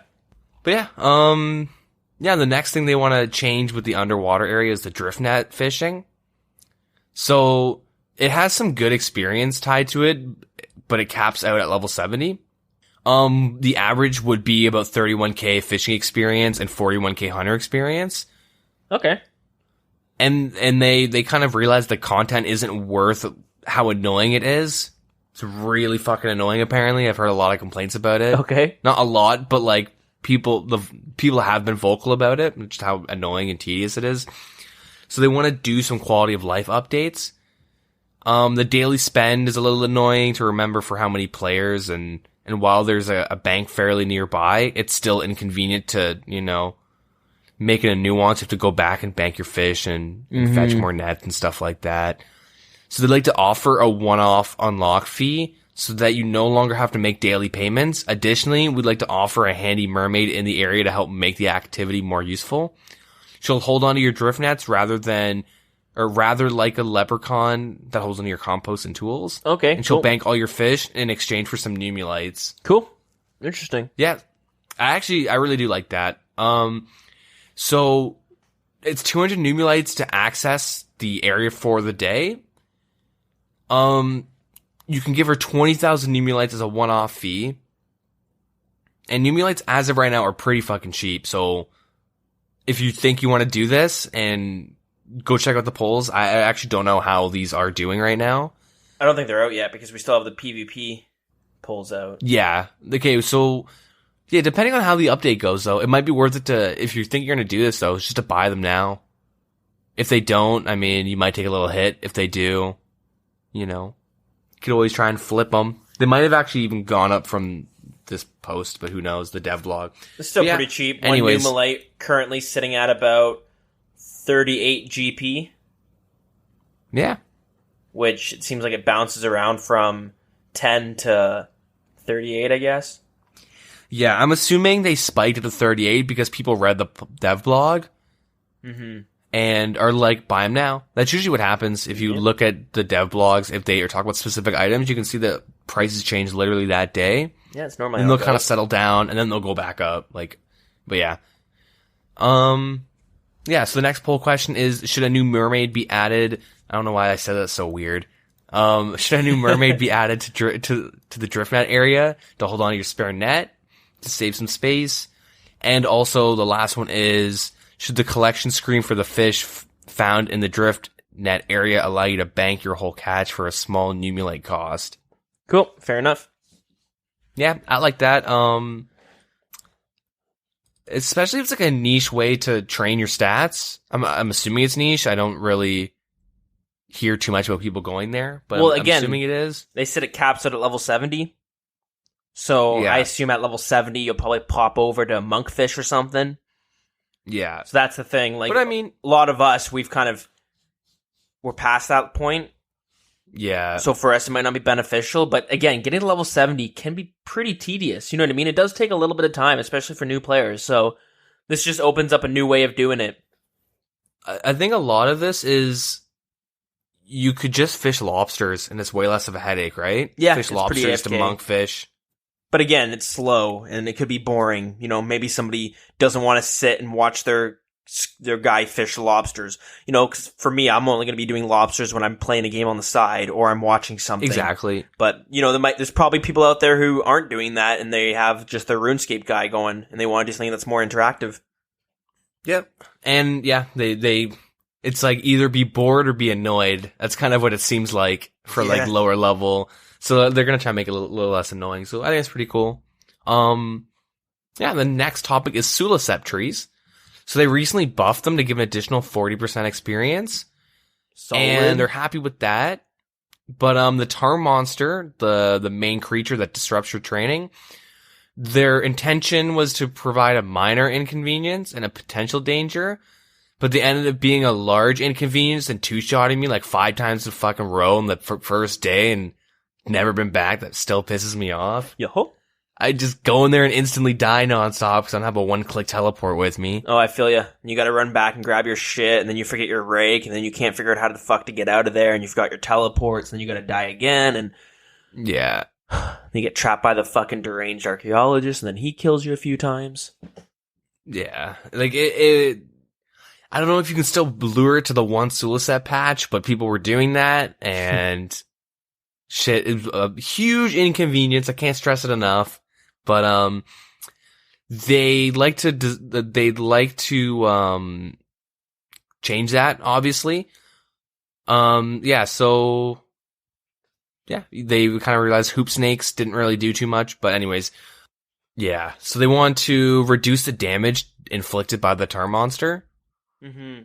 And they'd like to make it so the tar monsters can be stunned after they've appeared, and currently this can only be done within their bubble form. Oh, okay. So once you trigger it, you're kind of shit out of luck. Yeah, but finally they wish to severely reduce the damage of the AoE attack. And it's just to kind of get teamwork, right? Yeah. And whatnot, so... You could have some guy tanking the hits for you, and they're not going to die instantly. Yeah. With the deranged archaeologist, the whole point of it being where it was to kind of promote injecting the mushroom and move to a new spot. But, since you move past the archaeologist to this anyways, it defeats the purpose. Yeah. And the people that were killing him were kind of annoyed within the space. So they want to move him away, a little bit away from the area. Good. Yeah, move him a little bit further south, get him out of there. Yeah. With hardwood farming, and they didn't post poll questions for these, so I'm just gonna keep going. It's gonna happen. But yeah, hardwood farming and the seaweed farming. They're happy with hardwood farming. They're a little inconsistent with their growth timer, or with their growing growth timer. I don't know, the way they grow, I guess, because their farming timer. But they are rewriting the whole farming timer system, so it'll make it more consistent. But I think because the hardwoods they took so long to grow that the farming timer inconsistency affected it quite a bit. Mm-hmm. And, yeah, they're gonna make it more consistent. It's in testing right now. There's not an exact date. I'm assuming it's gonna come out before mobile. And, because there's so much, right? Every single farming patch, they have to test it and debug it, and, you know, it's all spaghetti code, they say. So it'll be it won't happen next week or anything. Like, you gotta give it some time. But, yeah, hopefully it'll be out by the end of this year. And, they're happy. Seaweed farming is a good amount of people farming it. They aren't really using it as a substitute for regular seaweed to make the lunar spell glass make. And it seems because the experience given, it only assumes 2 pieces of soda ash are used, and it's 6, actually. They forgot to change that. Oh, okay. Yeah. They don't want to change it now, though, because of King of the Skill. Fair enough. Yeah, so they're gonna do that after this month. So, yeah. With the wyverns, they have generally less favorable drops. So the ancient wyverns having a higher slayer level requirement than their less fleshy counterparts. Yeah. I don't know why they say that. It's weird saying that out loud, but they're gonna be nerfing the defensive stats, the wyverns, making them less of a hassle to kill, and they should do that because I got a fossil wyvern task on the grotesque Guardian update. Yep. Because I was trying to get the gargoyle, and I ended up getting that task cycling through them. I was like, oh, I'll go kill them. And dude, you get like, if you go to the hardest wyverns, for me, I was getting like 3 kills a trip. Oh yeah, the hardest ones, because there's only 2 of them that spawn, and I don't even touch those guys anymore because same problem. Fuck that. They like their stats. I brought my dragon warhammer at one point to make it a little easier. That's how much their defensive stats were. Yeah, they're strong. So sad. It's like, come on, a max melee stats. These things are fucking me up. Yeah. And I ended up just going to the shittier ones, and that was a lot easier. So they're gonna nerf them. Thank God. Cause like, I do like I think the wyverns are really cool, and I would like to actually do the task without like crying. Yeah, well, there's like 4 different types of wyverns in there. But, high risk, high reward. Oh, fair enough. High risk, high reward. Can't forget that. But I always go for either the weakest ones or the second weakest ones. And like, sure, the drops aren't as good as the fossil wyverns, but I find myself being able to blast through them easier. And the drops are more fair. Like, they're fair. They're not the greatest, but they're not the worst. I had no complaints on them. Yeah, I just ended up killing them, but I'd like to kill the highest ones. Just, better drops and better experience, or I guess better experience drops. Yeah, it's more fun too. Yeah, they were more fun, but they were like ridiculously tanky to the point where like, I'd spec them and get 2 Dragon Warhammer hits and still like struggle. You'd spend more time running to the bank and back than killing them. Yeah, exactly. But yeah, so nerfed, but or I guess buffed, depends how you look at it. And then with Volcanic Ash, they've seen a lot of suggestions about being able to buy Volcanic Ash from the Mines Reward Shop, the Volcanic Mine Shop. Mm-hmm. And they're down to add that. So the poll question would be, should the Volcanic Mine Shop sell the ash for the cost of 160 points per item? Yep. And for a little refresher, Volcanic Mines is the Wintertodt for mining, but there's no uniques, which I'm waiting for those uniques to come out. Yeah. And for the future, they'd address the final hot topic they've seen. And it's, why should I bother gaining more kudos and fossils after I've unlocked the mine? And the answer is just experience lamps, right? Yeah, that's you what just they do for right the now. experience lamps. So they want to add a demi boss that would allow you to use spare fossils you've acquired. In the bottom floor of the museum where it's not filled in, and you could fight a little dude there. It would work like Skatizo. I don't know if I just said that, but if you go to the museum, there is like an empty spot, and they'd like to, in the Varrock Museum, they'd like to make a little Skatizo-esque demi-boss. You could go there and go duel Indiana Jones. Yeah. Get some rocks, rolling at you. Maybe he's got a special whip. Yeah. Throws his hat. Yeah. Yeah, they'd like to hear some more suggestions, and they're gonna like pump. It sounds like they're gonna pump this poll. That sounded really weird. They're gonna push out this poll. I don't know what the fuck's wrong with me today.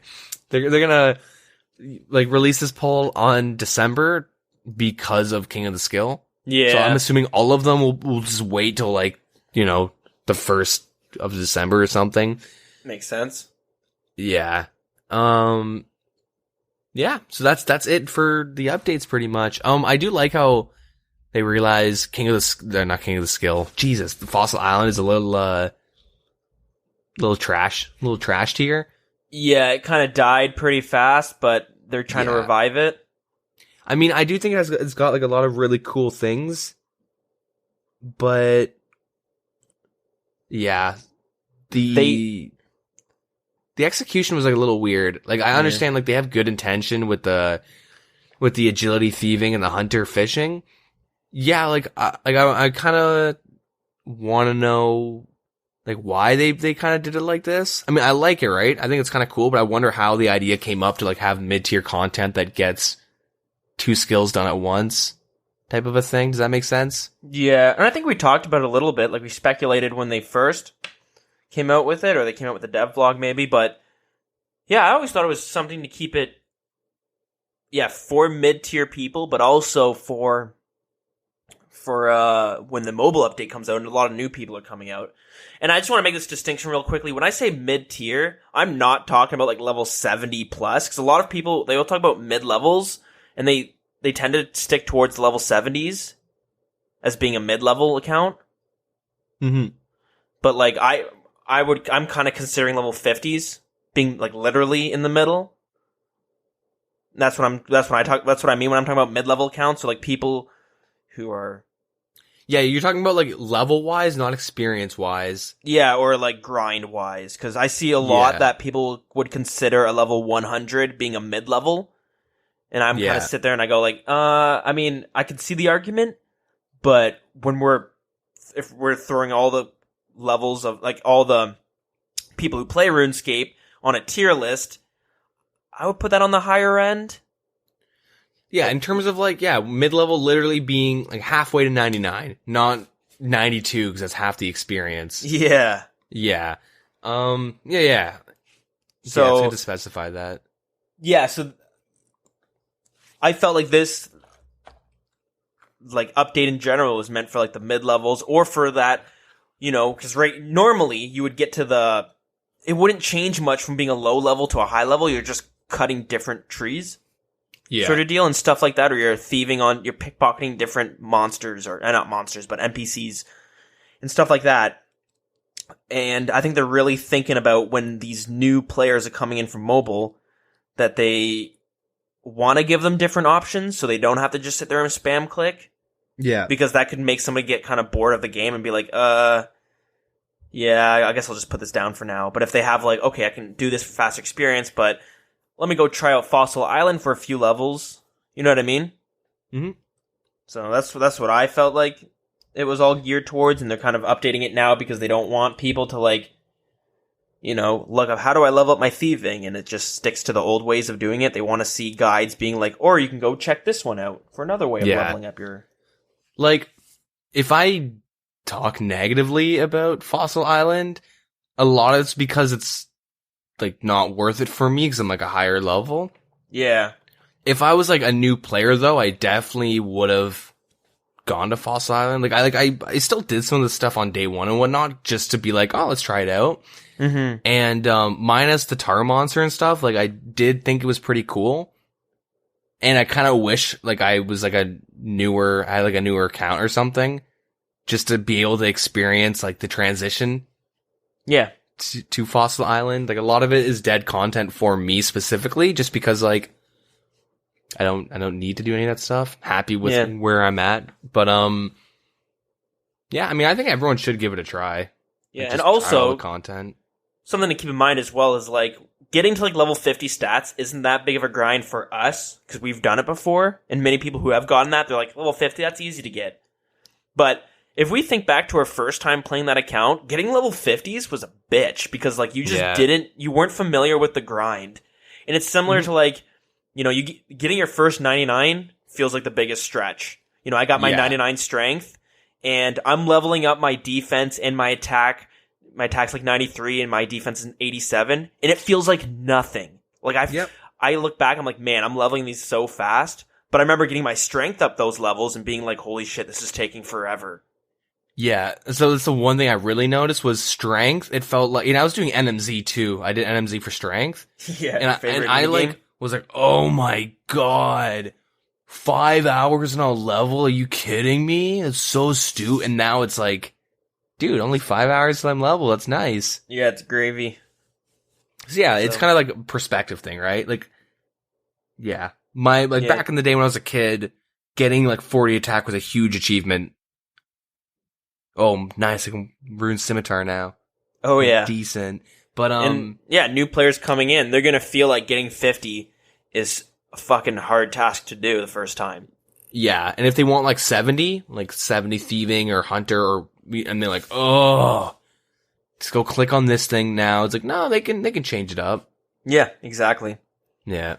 So, pretty cool. I'm glad they're revisiting it. They're not letting it just die and rot, similar to Last Man Standing, rest in peace. Yeah.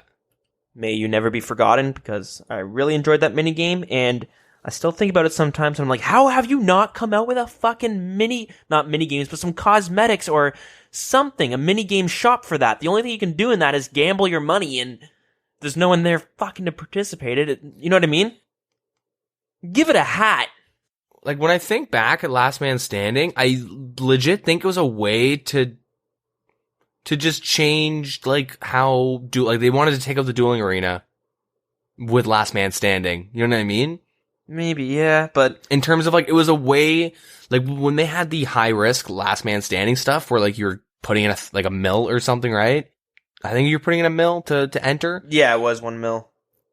and you could walk out of the bunch, right? They kind of wanted, it's like a Dueling Arena 2.0, but the Dueling Arena is like faster money. Oh yeah, it's actual gambling. People don't want to have to work for their money when it comes to staking. Yeah, they want it's it to be basically a 50-50. Yeah, but like on the high stakes one, when they did that weekend, Bodhi made so much money. Yeah, that's the thing, dude. That takes actual skill, right? Yeah, and I think a lot of people just don't like that. They don't like losing. I mean, I don't like losing. That's why I don't do it. But that being said, the minigame, I think the minigame itself is still a fun minigame. I think it's pretty cool. The idea of it's pretty cool. I don't know if it's just, maybe it's just not for me.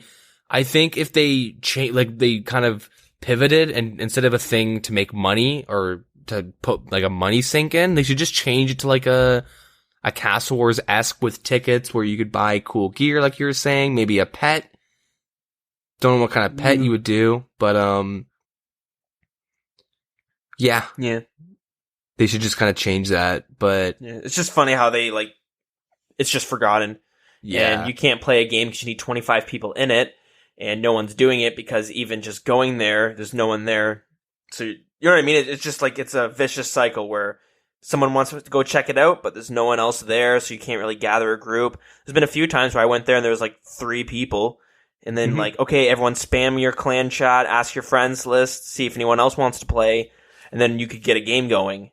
And I'd play 4 or 5 games. I'm like, oh, this is a lot of fun, and I'm kind of had enough for now. But like at the same time, I felt pressure to play more because you're like, this is the only one you're ever going to be able to play.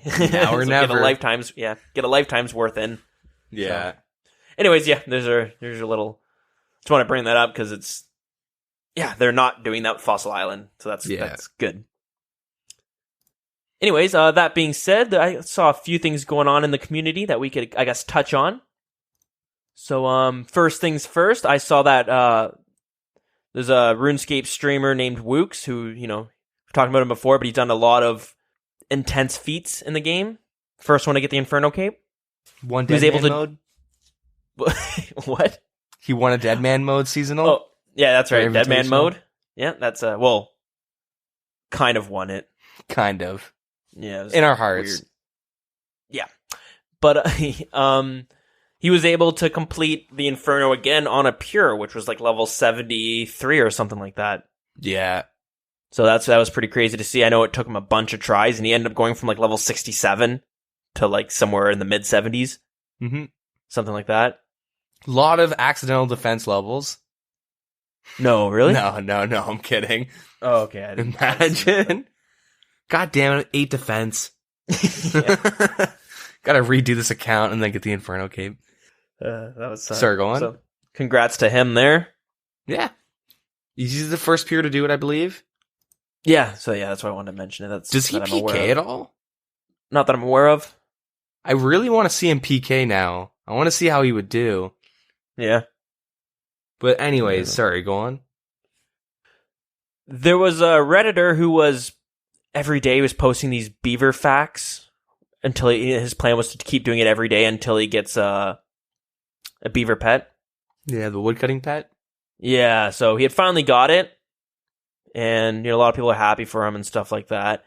And I had seen, the reason I'm mentioning this though is that I had seen a Jagex mod had said that they're thought about maybe putting something in the woodcutting guild as like kind of like a reference to him or something like that. It was like an NPC maybe that would be kind of woodcutting redwoods, and every now and then he would randomly say a beaver fact. Mm-hmm.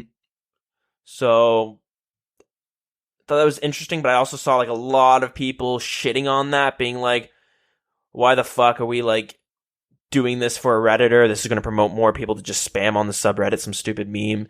Yeah, because it went on for about a month. Yeah, 41 days. Oh shit, over a month. Damn. It started out as like a meme.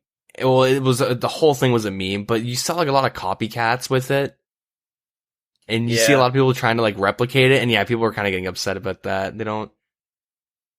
I mean, I do kind of like the idea of it, but I don't really care at the same time because it's just a meme, right?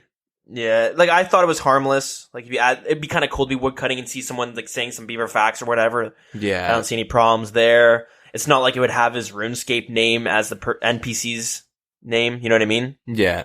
It would probably just be some random lumberjack. But I saw a lot of people saying like, why are we doing this? We should be giving Wooks, because he got his pure, got the Inferno Cape. We should be giving him something. And then I just saw it getting controversial about, okay, I guess we have to start giving these little in-game Easter eggs to all these like, Yeah. I don't know, meme artists. I don't know what you want to call them, but I mean, congrats to him for getting it, but also he got a pet. Yeah. You know what I mean? Like, people get pets all the time. It's stupid. He just made a big fluff about it. I mean, he, just kind of having some fun with it, I guess. But I mean, I do think if anyone gets to like have a statue or whatever, it should be Wooks. Yeah, but the only thing is, people are saying like that motherfucker has like, he's got an IRL Inferno Cape, and he's gotten to RuneFest before. He got paid for his trip there. Mm-hmm. And a bunch of things like that, so it's just like, Yeah, where do we stop? Yeah, but... Yeah. Just thought it was funny. There's a little bit of a, little controversy going on there. Yeah. Of course, naturally. And lastly, this is basically not RuneScape related, but sort of. It's RuneScape influence, and I'm sure you know where this is going. World of Warcraft is finally getting their own old school servers. Yep. They're bringing back year one of World of Warcraft, and a lot of people have said like, RuneScape or Jagex could be a big influencer on that, because they're like pioneering the concept of legacy servers. Or they pioneered. Yeah, exactly. Yeah. So, we talked about it before, where the World of Warcraft, during a Q&A or something like that, someone had asked about bringing in, old school World of Warcraft servers. And this pissed off a lot of people, because one of the developers said, you think you want this, but you don't want this. And a lot of people, it kind of turned into a meme in itself, but a lot of people were pretty pissed about that. It seemed kind of showed how disconnected some of their developers were. Yeah. And then you could, I think we even talked about it, but you could just point at RuneScape. And I know they're different games, but you could point at RuneScape and being like, look, here's a prime example of it working well. Yeah. RuneScape's bigger than ever, and Old School is directly a cause of that, in my opinion. It was pretty funny. I was out doing some shit, and I came home to like 30 Discord messages. And usually when I like see Discord message, it's like my friends pinging me and then saying the stupidest shit. I don't fucking know why, just to get my attention. I mean, sure. And I had like 30 messages, and it's all like, BlizzCon, did you watch BlizzCon? Did you watch BlizzCon? Blah, blah, blah, blah, blah, blah. And I was like, no, what went on? And then they sent me this like 13-minute video, and it's the dude who says like, you think you do, but you don't. Yeah. And he was up on stage, and he like announces vanilla servers. Yeah, I don't know, all my friends were like freaking out, and they're like, oh shit, what classes, what race, which, how we doing this? And it's kind of weird. So like I went on like the WoW forum and the WoW subreddit, and on the WoW forums, and the way everybody was like talking about it, like I saw some discussion being like, okay, how do we want to go, like how are they going to go about like these vanilla servers? Is it going to be they just release, okay, this is the patch number and that's it? Like forever? Or are they going to like update it and then bring it to Burning Crusade and then Wrath of the Lich King, then Cataclysm, then Mop Wad Legion, and then re-roll? Like how are they going to do this? Because are they going to have their own developer team that only works on the vanilla servers? Kind of similar and to so how Old School a lot of RuneScape people has were it. saying they should have it do progression up until Wrath of the Lich King and then just reset. And and then I saw other people saying like they should just keep it vanilla patch 1.12, which is like the most popular patch, is like the patch with battlegrounds and stuff like that. I believe. I might be wrong, sorry, but I know it was battlegrounds in that update. And but it's super weird because like when Old School came out, like, it was really, really popular, but then it hit like a huge lull. Like, it like almost died, and then the mods came in and like revamped and kind of got the game. Like, they kind of put some like life into it again. And now look at it, it's like bigger than ever. Yep. Yeah, that's the thing. If you just had Old School from 2007 and kind of left it at that, then that's where nostalgia dies. Because that's what, nostalgia isn't going to, it's not going to live. Yeah. People aren't going to live off that in the game. And what keeps it growing, yeah, exactly, is all this unique content that we're seeing. But it's still in the Old School feel. Yeah. So it's super weird to think that, and I talked about it, like, hey, I play a lot of Old School, and this is kind of what happened with us, where like it was Old School, and then it kind of got tiring in the sense of like people were like, I mean, kind of irrelevant, but not really. They were splashing a 9/9 magic and then AFKing, for 6 hours straight, training all their melee stats up, and people hit their goals they wanted, and then they kind of got bored because they had kind of done everything. And I mean, it's a little bit different, but I was trying to like get people's opinions on like, how do you feel of like a legacy team that would like bring vanilla into a separate direction? Like no fly mounts, no burning crusade, like literally take it into like a whole separate thing. Like because that's what's happened with RuneScape, right? Yep. Like Old School and RS3, I mean, there's obviously consistencies between them, but like the direction like Old School's gone is like pretty cool, I guess. Like, yeah, it's almost unbelievable. Yeah. And so like, yeah, it just kind of makes me wonder what will happen with vanilla. And I know it's a very different game, and like, there's actual end game content. It's not like do everything whenever you want, like in RuneScape. They say, yeah, that the game of World of Warcraft is the end game. Yeah, but it also, for like the average player, takes like 2 to 3 months. Like not like a hardcore, like a guy who just logs on, reads the quests, and just kind of plays and has fun. Yeah, there's a lot of content in between.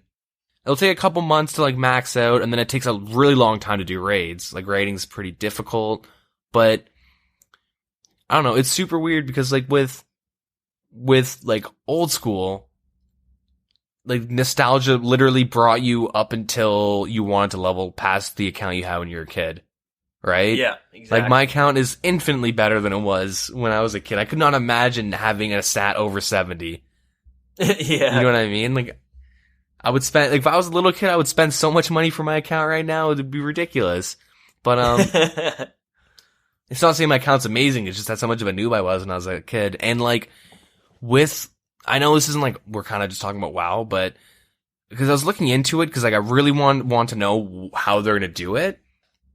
With vanilla WoW private servers, some of the private servers like on a website released like a consensus or a census, I mean.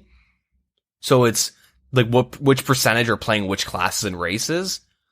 Yep. And it was like 60% of everybody played Rogue on these servers, or on the ones I was looking at, which is like by far the most overpowered class in vanilla, like by far. Mm-hmm.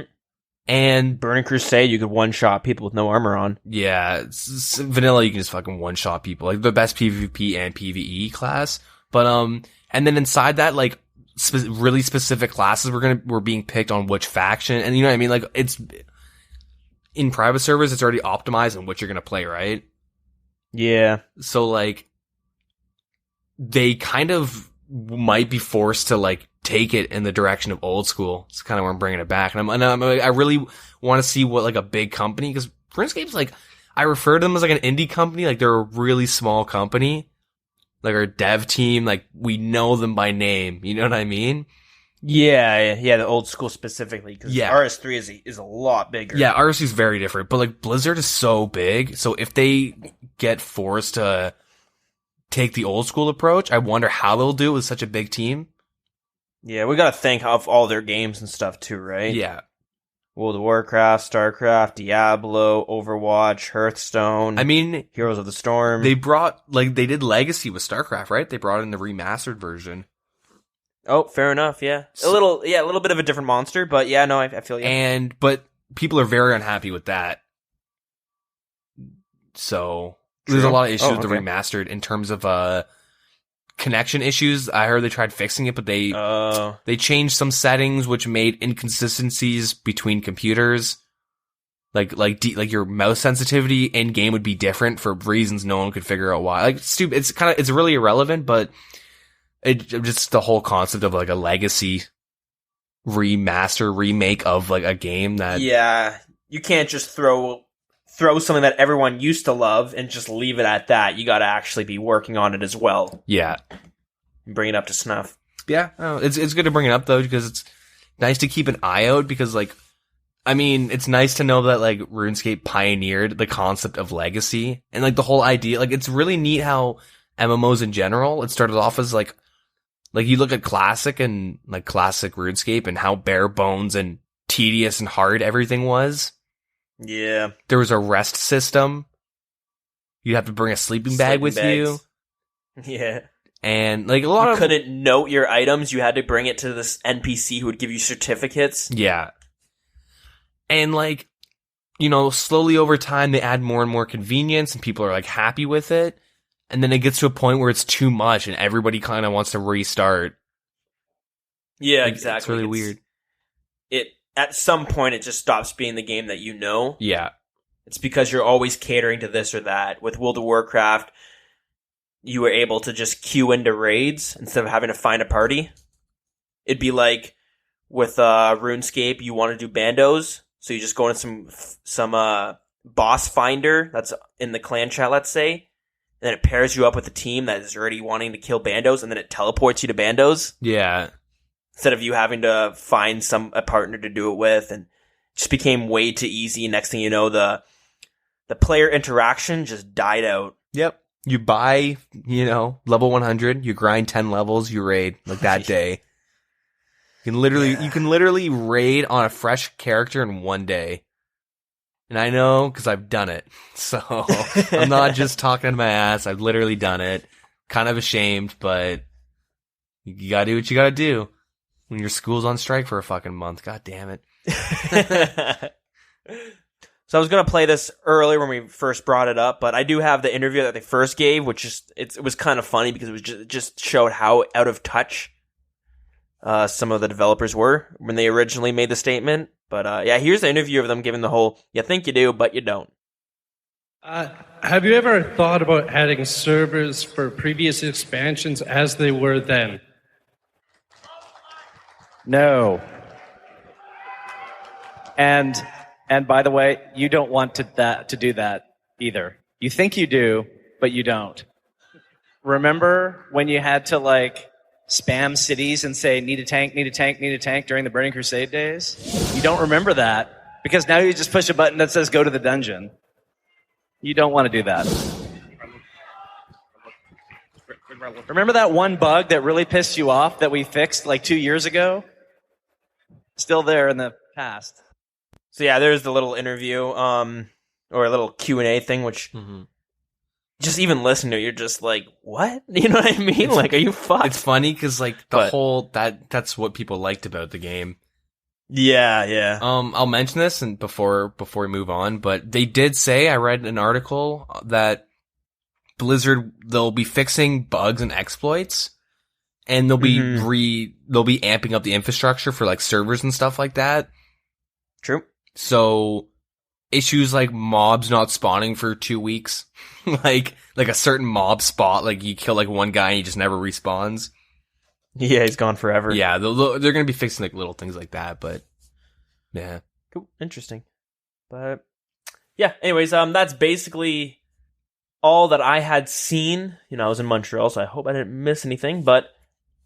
Yeah, pretty. That's all the goings on in the community this week.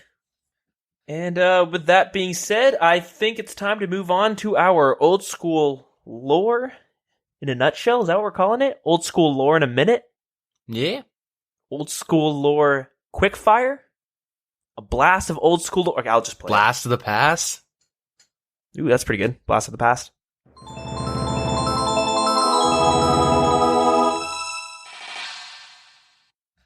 All right, so last week we talked about Guthix and his arrival onto Gielinor.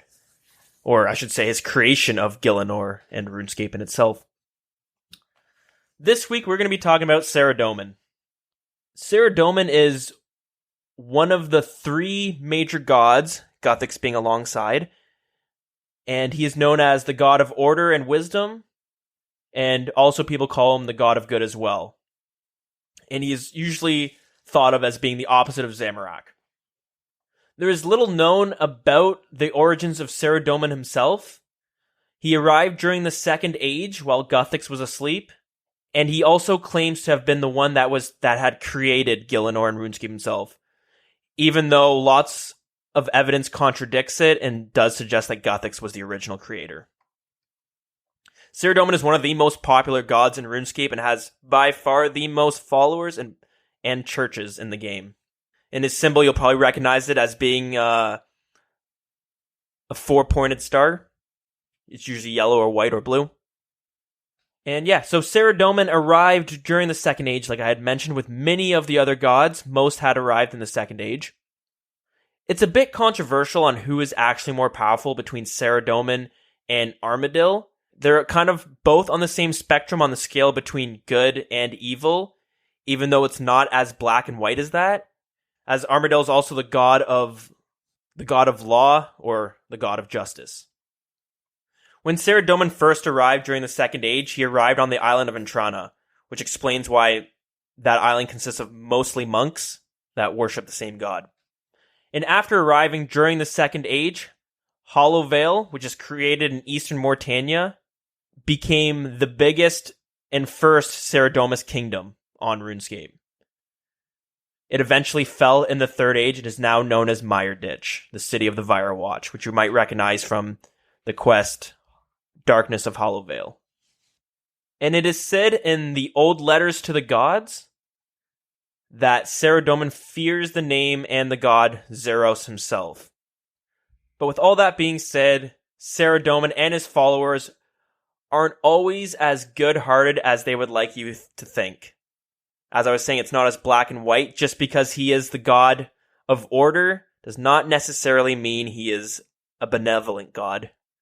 So we're going to get into more of that in the following episodes and in the future as we get into, some of the events that have taken place in RuneScape, and you'll start seeing some of the arguments on, Saradomin and whether or not you can consider him a good god or not. And yeah, I think that's where we'll leave it this week.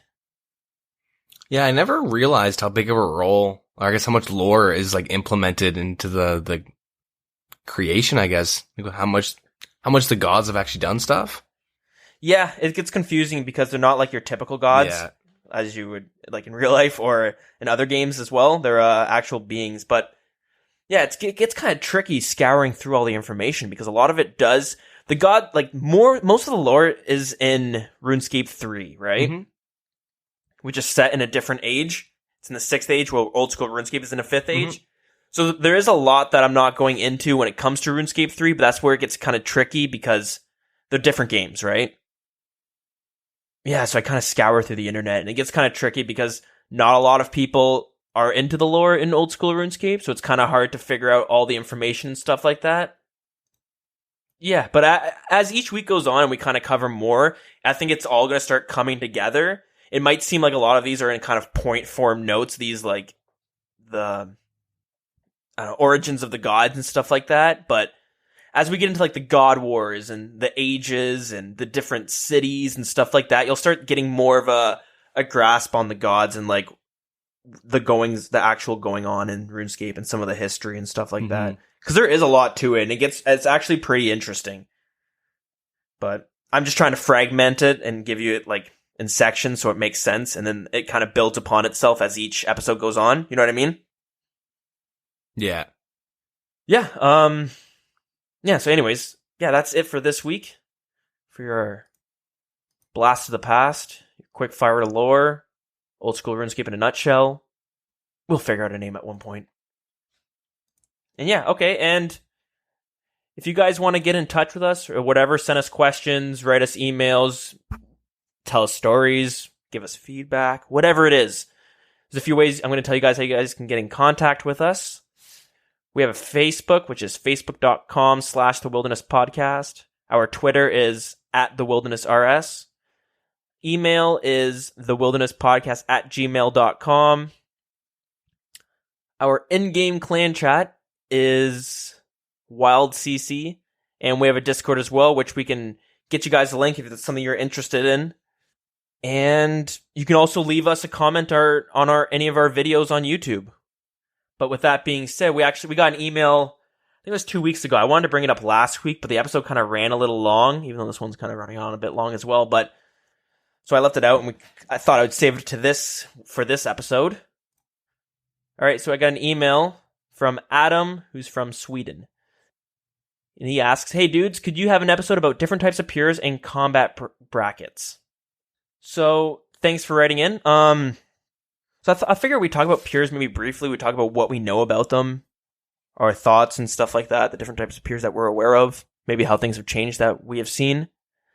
But I also want to keep in mind that when I get settled into the new house and stuff like that, get my little recording studio set up, I plan on having actual guests on, like little interviews and shit like that. And and the pure community is something I want to talk about as well. I want to get somebody who's like really big into the pures and can really touch on his experiences and stuff like that. Because way back, like a year ago, I was talking about making like an in-depth pure guide and stuff like that, like all the weapons you could use that are available, all the different types of pures. And as I was doing that, I started realizing how much there is to it that I was unaware of. Like I know the basics, and I'm sure you do too. Also, it felt like the pure meta was changing constantly as updates were coming out. And I just felt like it was just really hard to keep on top of it, especially when I'm not PKing on a pure all the time. I have one, but I don't go on it like every night and stuff. And Deegan, you have one as well, right? Yeah, I have like 2, kind of, 1.5. So we're familiar with them, but it's nothing where we're like, we know the meta, you know what I mean? Stuff like that. We know like every little tip and trick when it comes to pures and stuff like that. But they've been around for a long time, so you know what I mean? We've kind of just got some experience from the sidelines as well. So yeah, pures. Pures are basically a low-level PKing account. It's an account you make that it's purely meant for PKing for the most part. Mainly because you keep your defense low while you raise your other stats, getting them high enough to, you know, combat other people. And currently, the way PKing is going right now, if you're trying to PK before level 100, it's all pures out there. Mm-hmm. And you're not going to stand a fighting chance on a main account unless you have a pure itself. If you're like optimizing pures, I guess, it kind of starts like, how do I phrase? I guess in like the lowest level brackets, like you'll see optimizations in like the mid 30s to high 40s, I guess. So at like in the 30s, the low 30s and stuff, some people will I guess you'll pretty much be fighting like a lot of Obby Mauler pures. And so that is where you get 60 strength. Ideally, you would get, I think, 55 magic and Slayer. And if you do it correctly and you keep your hit points low, like you'll be like pretty much like level 40-ish.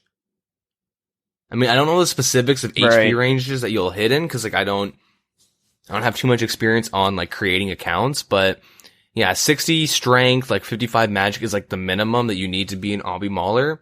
And with those stats, you can get like about 20 strength levels without leveling. So sometimes you'll see people that will like Barbarian Fish and stuff like that to not get the HP levels. Cause like HP and defense are like the way leveling works. If I mean, most of you might be aware, but certain combat skills kind of they share, like a factor in your combat level. Am I saying that properly? So yeah, they have more like influence on your combat level. Yeah, so like attack and strength they're in like the same box, I guess, that will get up your combat level. Hit points and defense are in the same box. Range, magic, and prayer are all in separate. So like that's why people keep one defense. Yeah. is so they can like optimize getting attack and strength and range mage and stuff like that. And it's also why you see like you'll have like your account set up and you can get, let's say you have one ranged and you have like, I'm just going to throw a random number out there, 80 magic and like 80 strength. You could raise your range level and you're not going to grow any combat levels from getting your range up. Yeah. So yeah, because your account like it doesn't show you, but you'll be like a mage based account range or melee, just depending on what your stats are. And if it's like a mage based account or a melee based account, you can raise like the other two, whatever it is, up a couple levels. So, like range and mage more so than melee without getting combat levels, which is why you see a lot of pures with range as well, because it doesn't actually affect their combat level. But yeah, the like pures nowadays like to try and keep, well, some of them try to keep like a low hit point just to keep themselves in a lower combat bracket. Mm-hmm. And that's why you'll see like obby maulers and granite maulers at like really low levels, because you can pretty much one-shot people at the low tiers. Yeah. So yeah, like at the lowest you'll find like baby maulers, they usually call them. And then after that, like generally you'll see like once you start hitting like the 50s and stuff like that, that's what you'll find like everyone's a granite mauler pretty much. Mm-hmm. Which is you'll use like a magic short bow or like throwing darts or something ideally, and then you combo them with like the granite maul spec, because that shit's overpowered on pures. Yeah, and I think it's just 50 attack and 50 strength for the granite maul, right? Yeah. So you can get 50 strength, 50 attack, and then I see people that will do 70 range.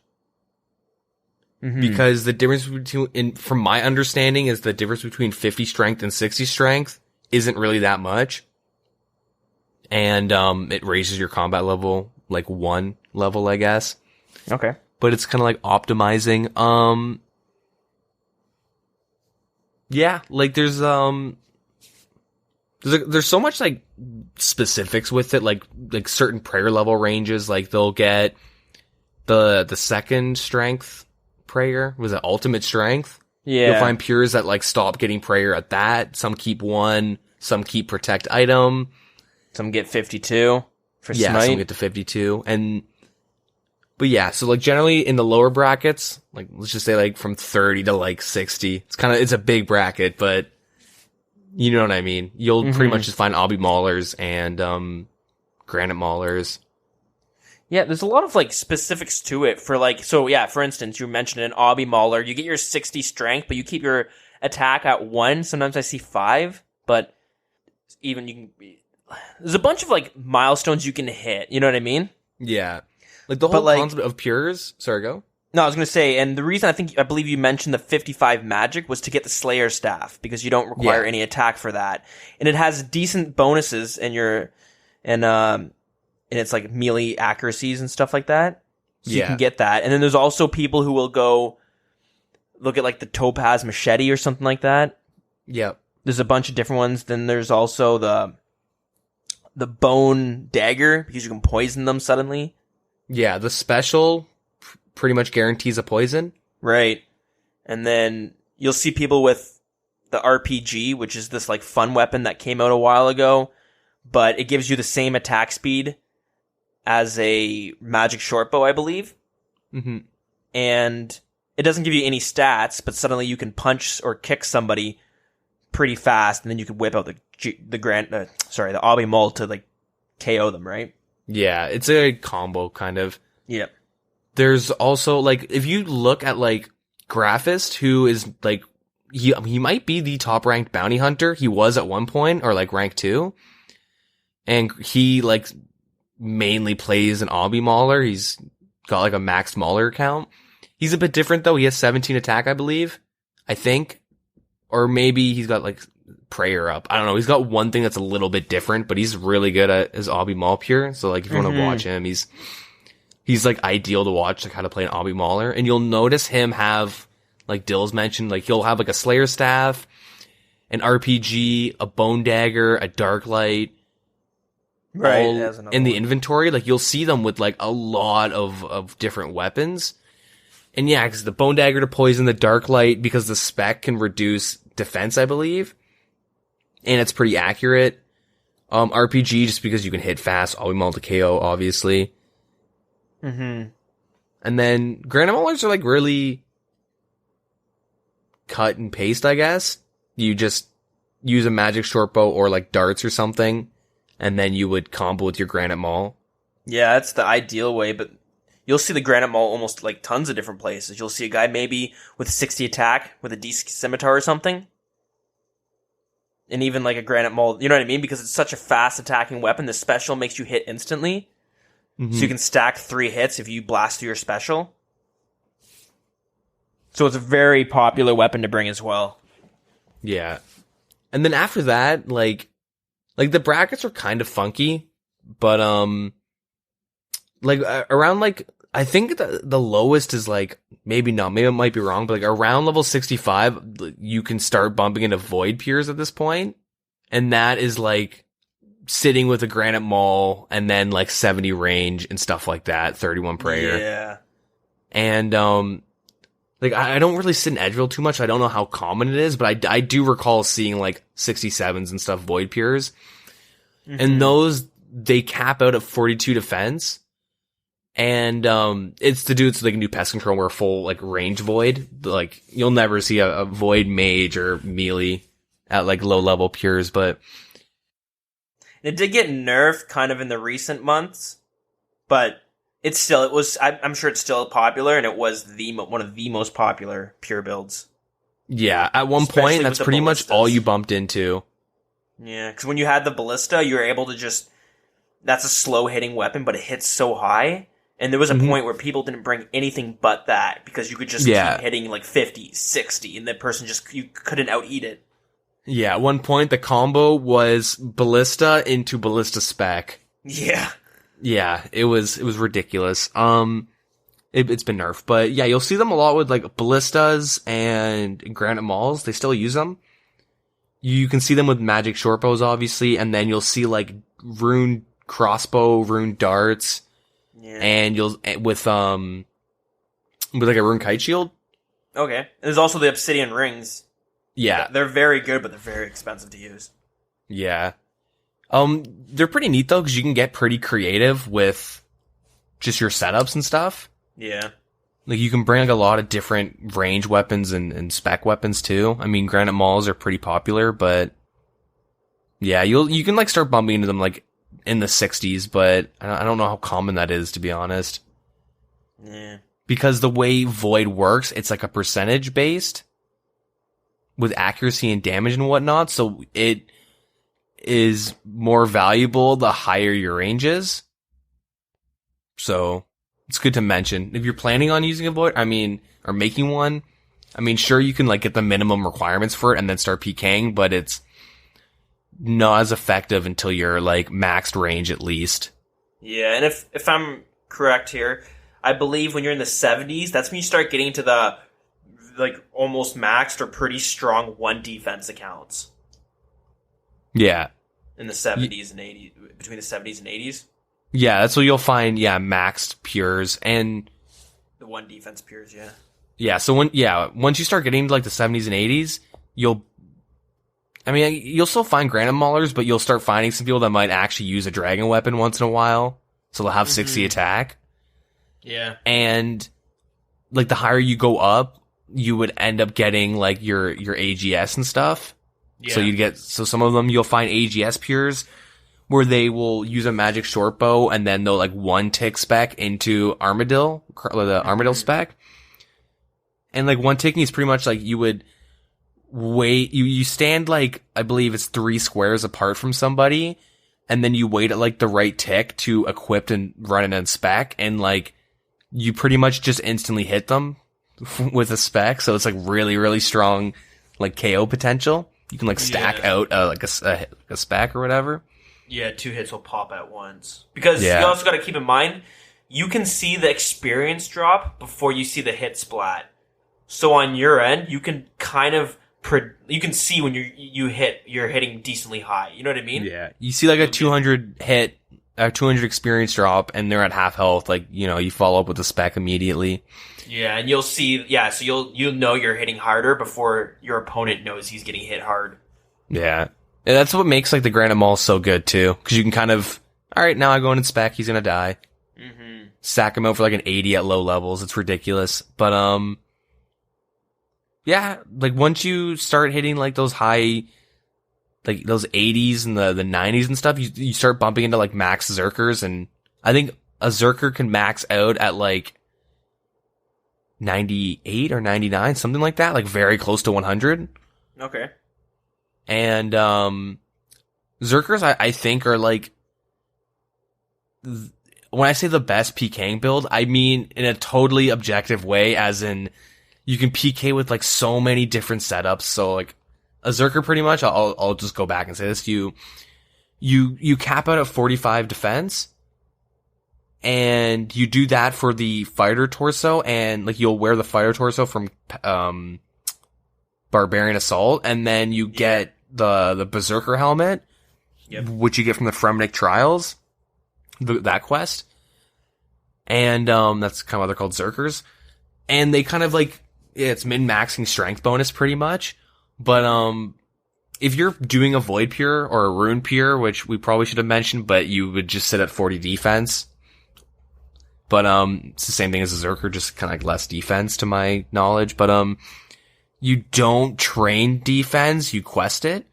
Yeah, that's important. So technically, if you do every single quest, I've said this a bunch of times, you'll get to 46 defense. But so what Zerkers do, and like Voiders and all that, they'll only quest for defense experience, so you can unlock like for Zerkers specifically, is you'll get Barrow Gloves, which is like huge. You really need those as a Zerker, and I mean you don't use them as a Void Pure, but you know, it's good to get that stuff out of the way. And you do need defense. Like you do have to do quests for defense experience as a Zerker. Obviously, if you need Fremnik Trials and RFD are the big ones. Yeah, then there's Ancient Magics. That's not defense, but you get, and then there's Lunars. Yeah. We can get Vengeance, which is very important too. Yeah. Yeah, you really need Vengeance as a Zerker. And the cool thing about Zerkers, though, is that if you do it properly and you, like, get all the quests you can do, you can have, like, the reason why I say they're the best is because you can, like, PK with so many different setups. Mm-hmm. Like, it's ridiculous. You can max range, get 94 magic. On any pure, it's generally ideal to get 94 magic for Ice Barrage and Vengeance. Yeah. But, you'll be using Vengeance as a Zerker, so you just kind of stop at 94 and, 94 magic. But, yeah, you can, like, PK with, like, using a magic short bow, and you can go off into Gmauls or AGSs or DDSs. You can even use the anchor, the barrel chest anchor, because you're able to do that. That you do need 50. Well, you need 50 prayer, but you might as well get it to 52 for smite. Yeah, most Zerkers will have 52 prayer because you're a high combat, so like the higher combat you go, the more people are risking because, you know, they can use better gear. And so it becomes, it becomes more worth it to get smite for those 1v1s and whatnot. Yeah. And obviously, like, at a low level, you don't want, like, all the combat levels you're gonna get from prayer. I mean, as you get higher. It's quite a bit. Yeah. And yeah, it's just not really worth it. But, yeah, there's like a lot of cool little weapons. I mean, yeah, like generally if you're using melee though, as a Zerker, you'd probably be doing like a Dragon Scimitar.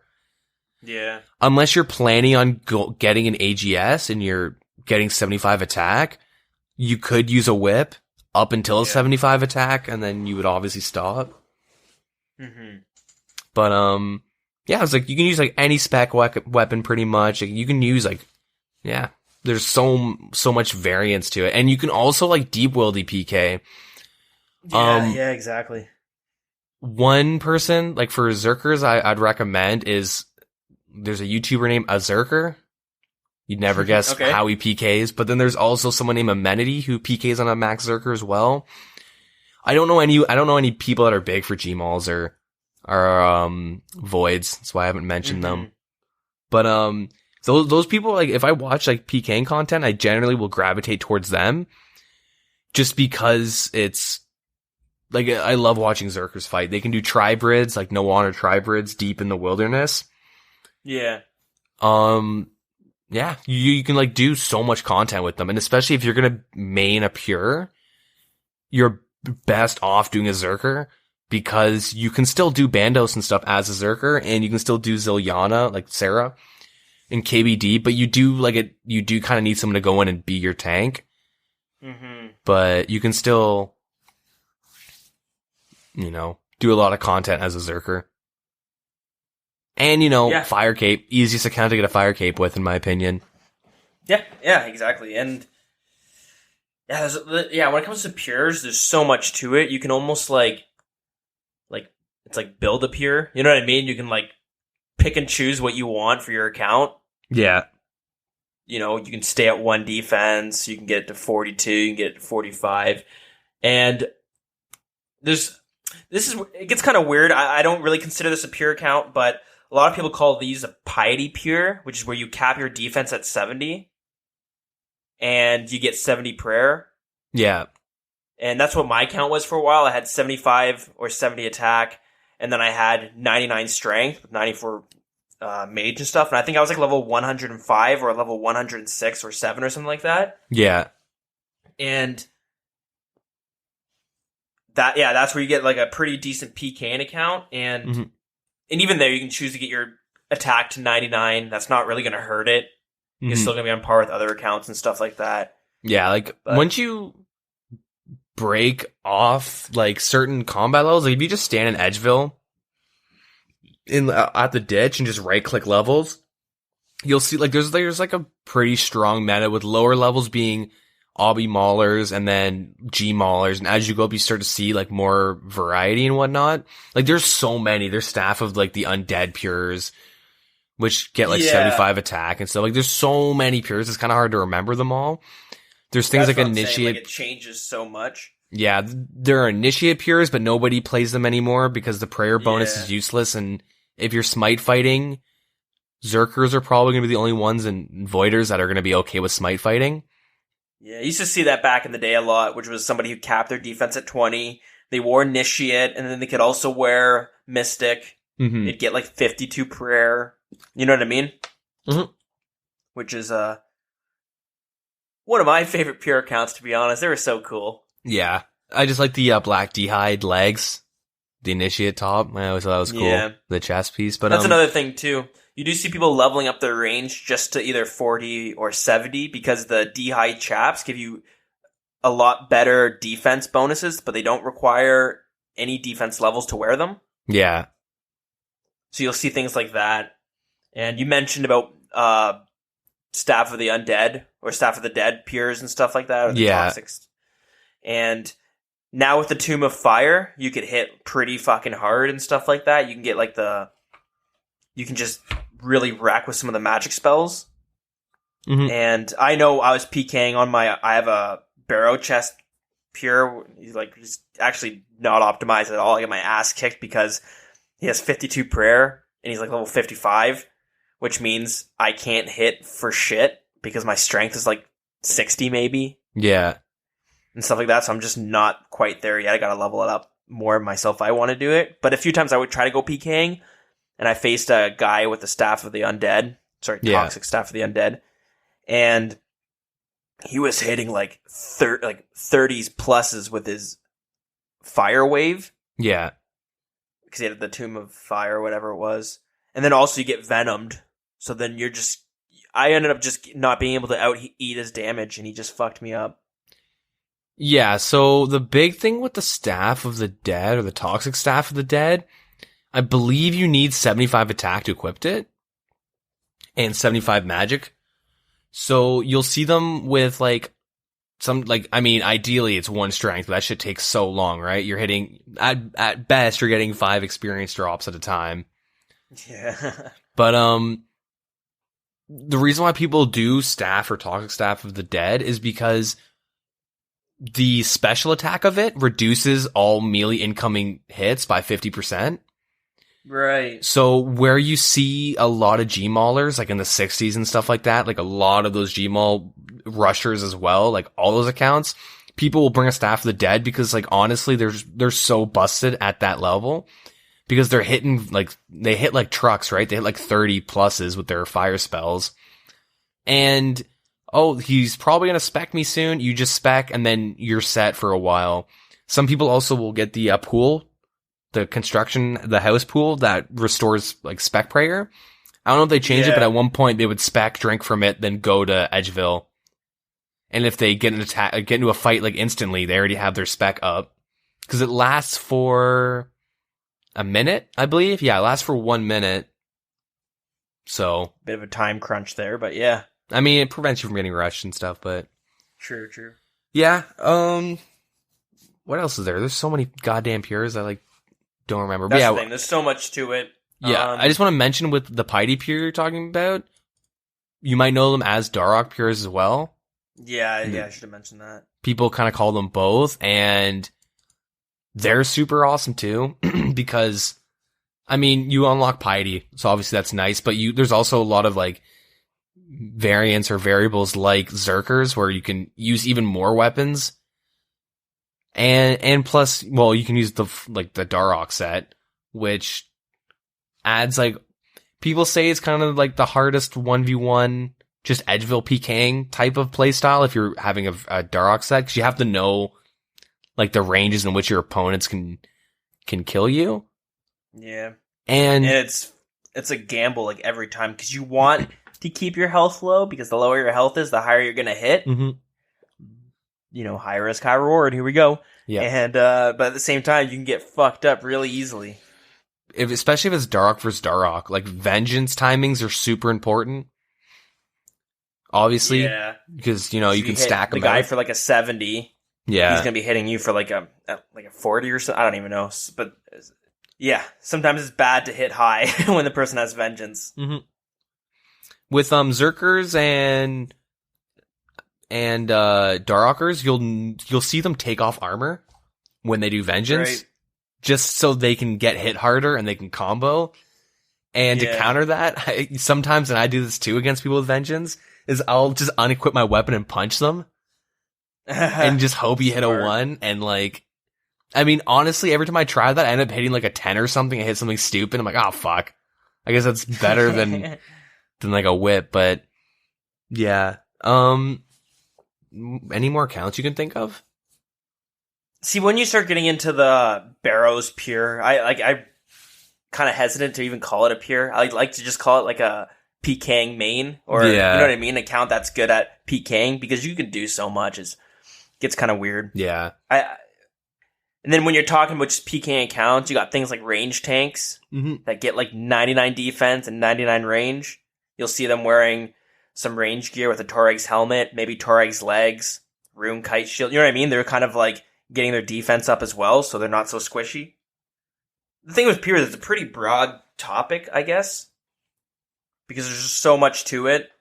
It's not so much like, this is what you want to do, da-da-da-da-da. It's kind of like, you have so many options, there's so many different paths you can take.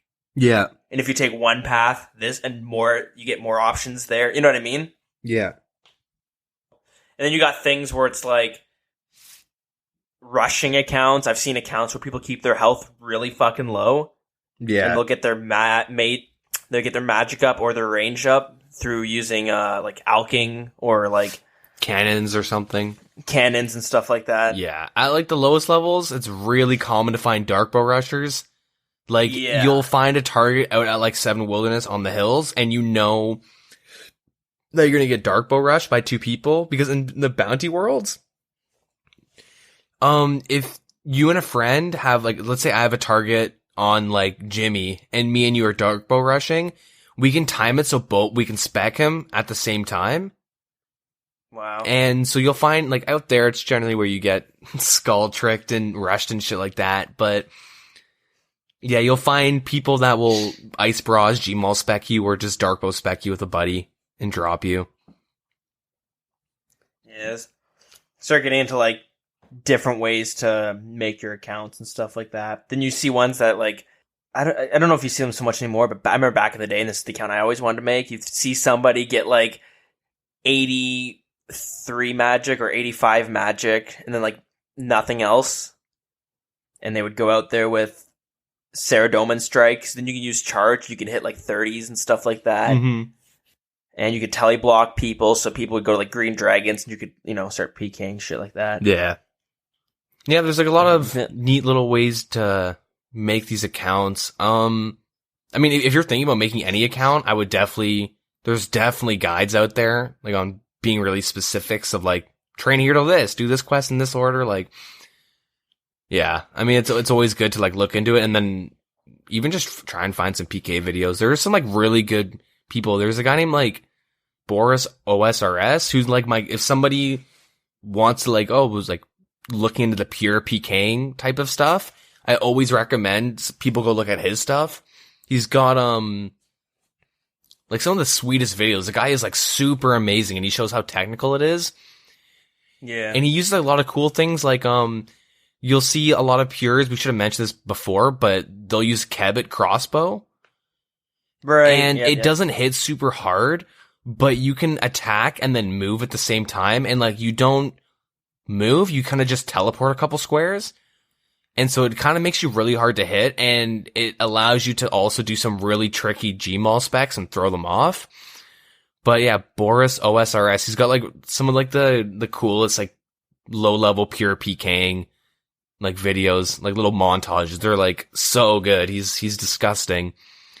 But that's pretty cool. Yeah, there's like, it's kind of hard to go into every single weapon and stuff. Like there's so much. Like I said, I was building a list of it, and like I just got overwhelmed, and I was like, holy fuck, I'm going to spend like and then I was doing it, and then an update came out. I think it was Wintertot or some shit, but something where it's just like, oh my god, now you're seeing people PKing this way, and then, you know what I mean? Like, yeah, it just became too much. Yeah. Yeah, I mean, the only thing I would say is, when I first wanted to learn how to PK, like I'm not like amazing or that good or anything. I just kind of, like, I'm bad at PKing because I'm super, what's the word? Greedy, I guess? I don't know. Impulsive would be better. So if I PK, I want to like bait them. Like I want to keep myself low and then bait them and try and like, but I'll die quite a bit. Yeah. My issue is like in members and in high levels, like I don't know when it's acceptable to eat. So I end up not eating and just dying. Yeah. You know what I mean? Like, against random people, because people will like call you a safer for eating at 30 health when they have an AGS. And it's like, well, so I don't know. But like, at like low level, hit 78 on me. Yeah. At like low level PKing, like I guess I'm okay at it a bit. I'm just a little bit too greedy. But what I did to learn, people say go on a private server, but don't, because they'll fucking steal your account info. Like they'll hope you log in with, I'll type in my login that I use for Old School and the same password, and they just fucking hack you like that. But yeah, and also sometimes they're kind of laggy. Yeah. But like what I recommend, because like the trickiest parts with PKing is learning how to stack and learning how to use PID to your advantage.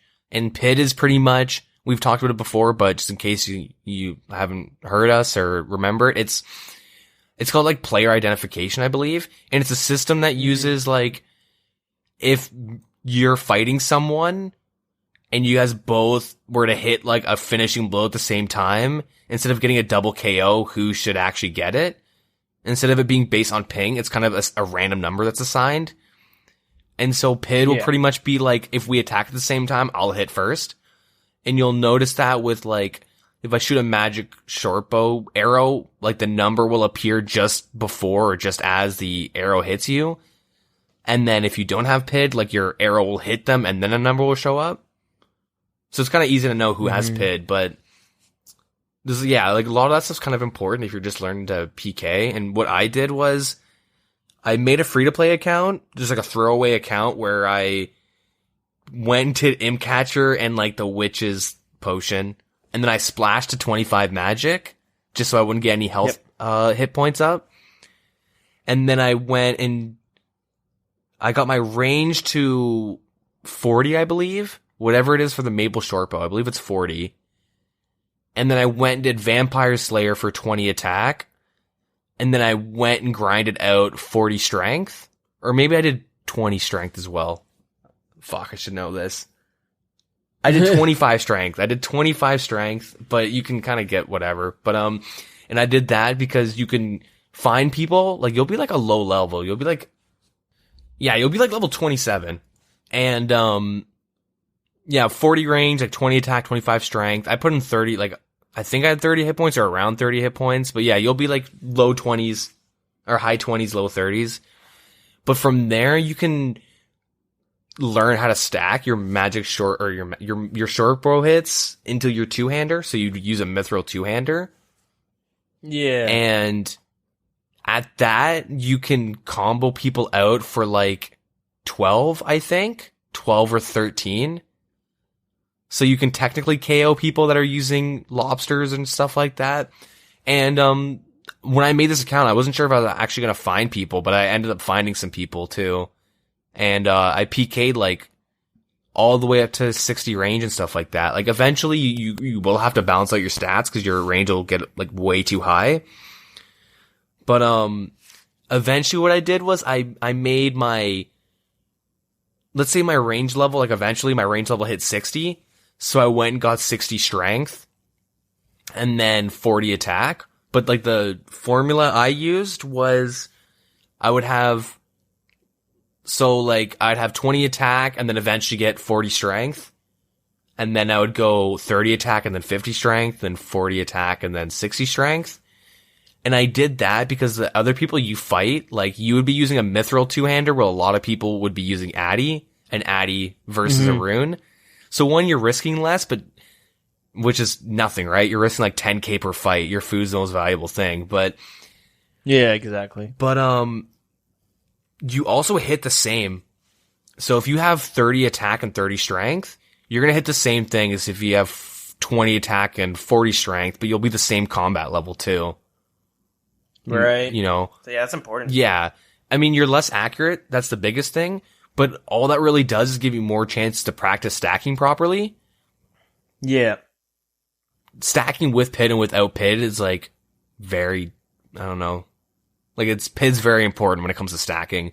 Because you can like, if you time it properly, you can have like two numbers appear at the same time. Yeah, I don't know. Like leveling up and just like PKing literally from 20 attack, 25 strength, 40 range and like kind of balancing out as I went along to kind of keep in line with the max hit of people who I was against, and you'll kind of just know because, oh fuck, he can hit a 9 with this two-hander. Why am I only hitting a 6? I gotta get my strength up. But I made like 200k because you would find people that had like 40 attack and like 20 strength using a rune scimitar and a two-hander, and they'd skull up on you, and then you would just kill them and make some easy money. I made like about 200k just kind of dicking around. And it's fun too. Like I honestly, like I should make another account and do it. I've made like 2 or 3 at this point, and I just kind of dick around and kind of stop playing them after a day or two, or once it gets to the point where I have to balance with their stats and I'm too lazy.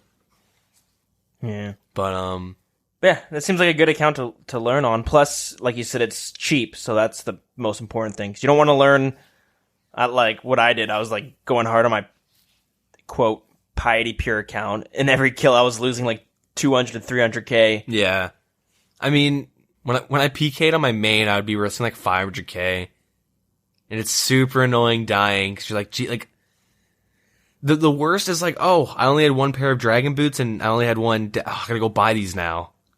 Ugh. Yeah. But like with like a cheap account, you can just drop 100k on it, and like you have 10 PKing sets pretty much, and then you know whatever for food.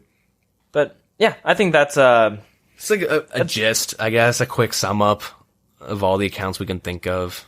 Yeah, especially from people who are outside of the PKing community or the pure community for the most part. Like we touch on it, we've seen it kind of evolve over the years, but we haven't, we don't have fucking Max Zerker's accounts. But like I said, plan on having interviews with different guests and stuff like that, and around the different parts of the community. So in the pure community is definitely one that we want to get in touch with. So yeah, stay tuned with that. Although, I'm trapped in this basement, so it might take me a few weeks. So I'll keep you guys posted.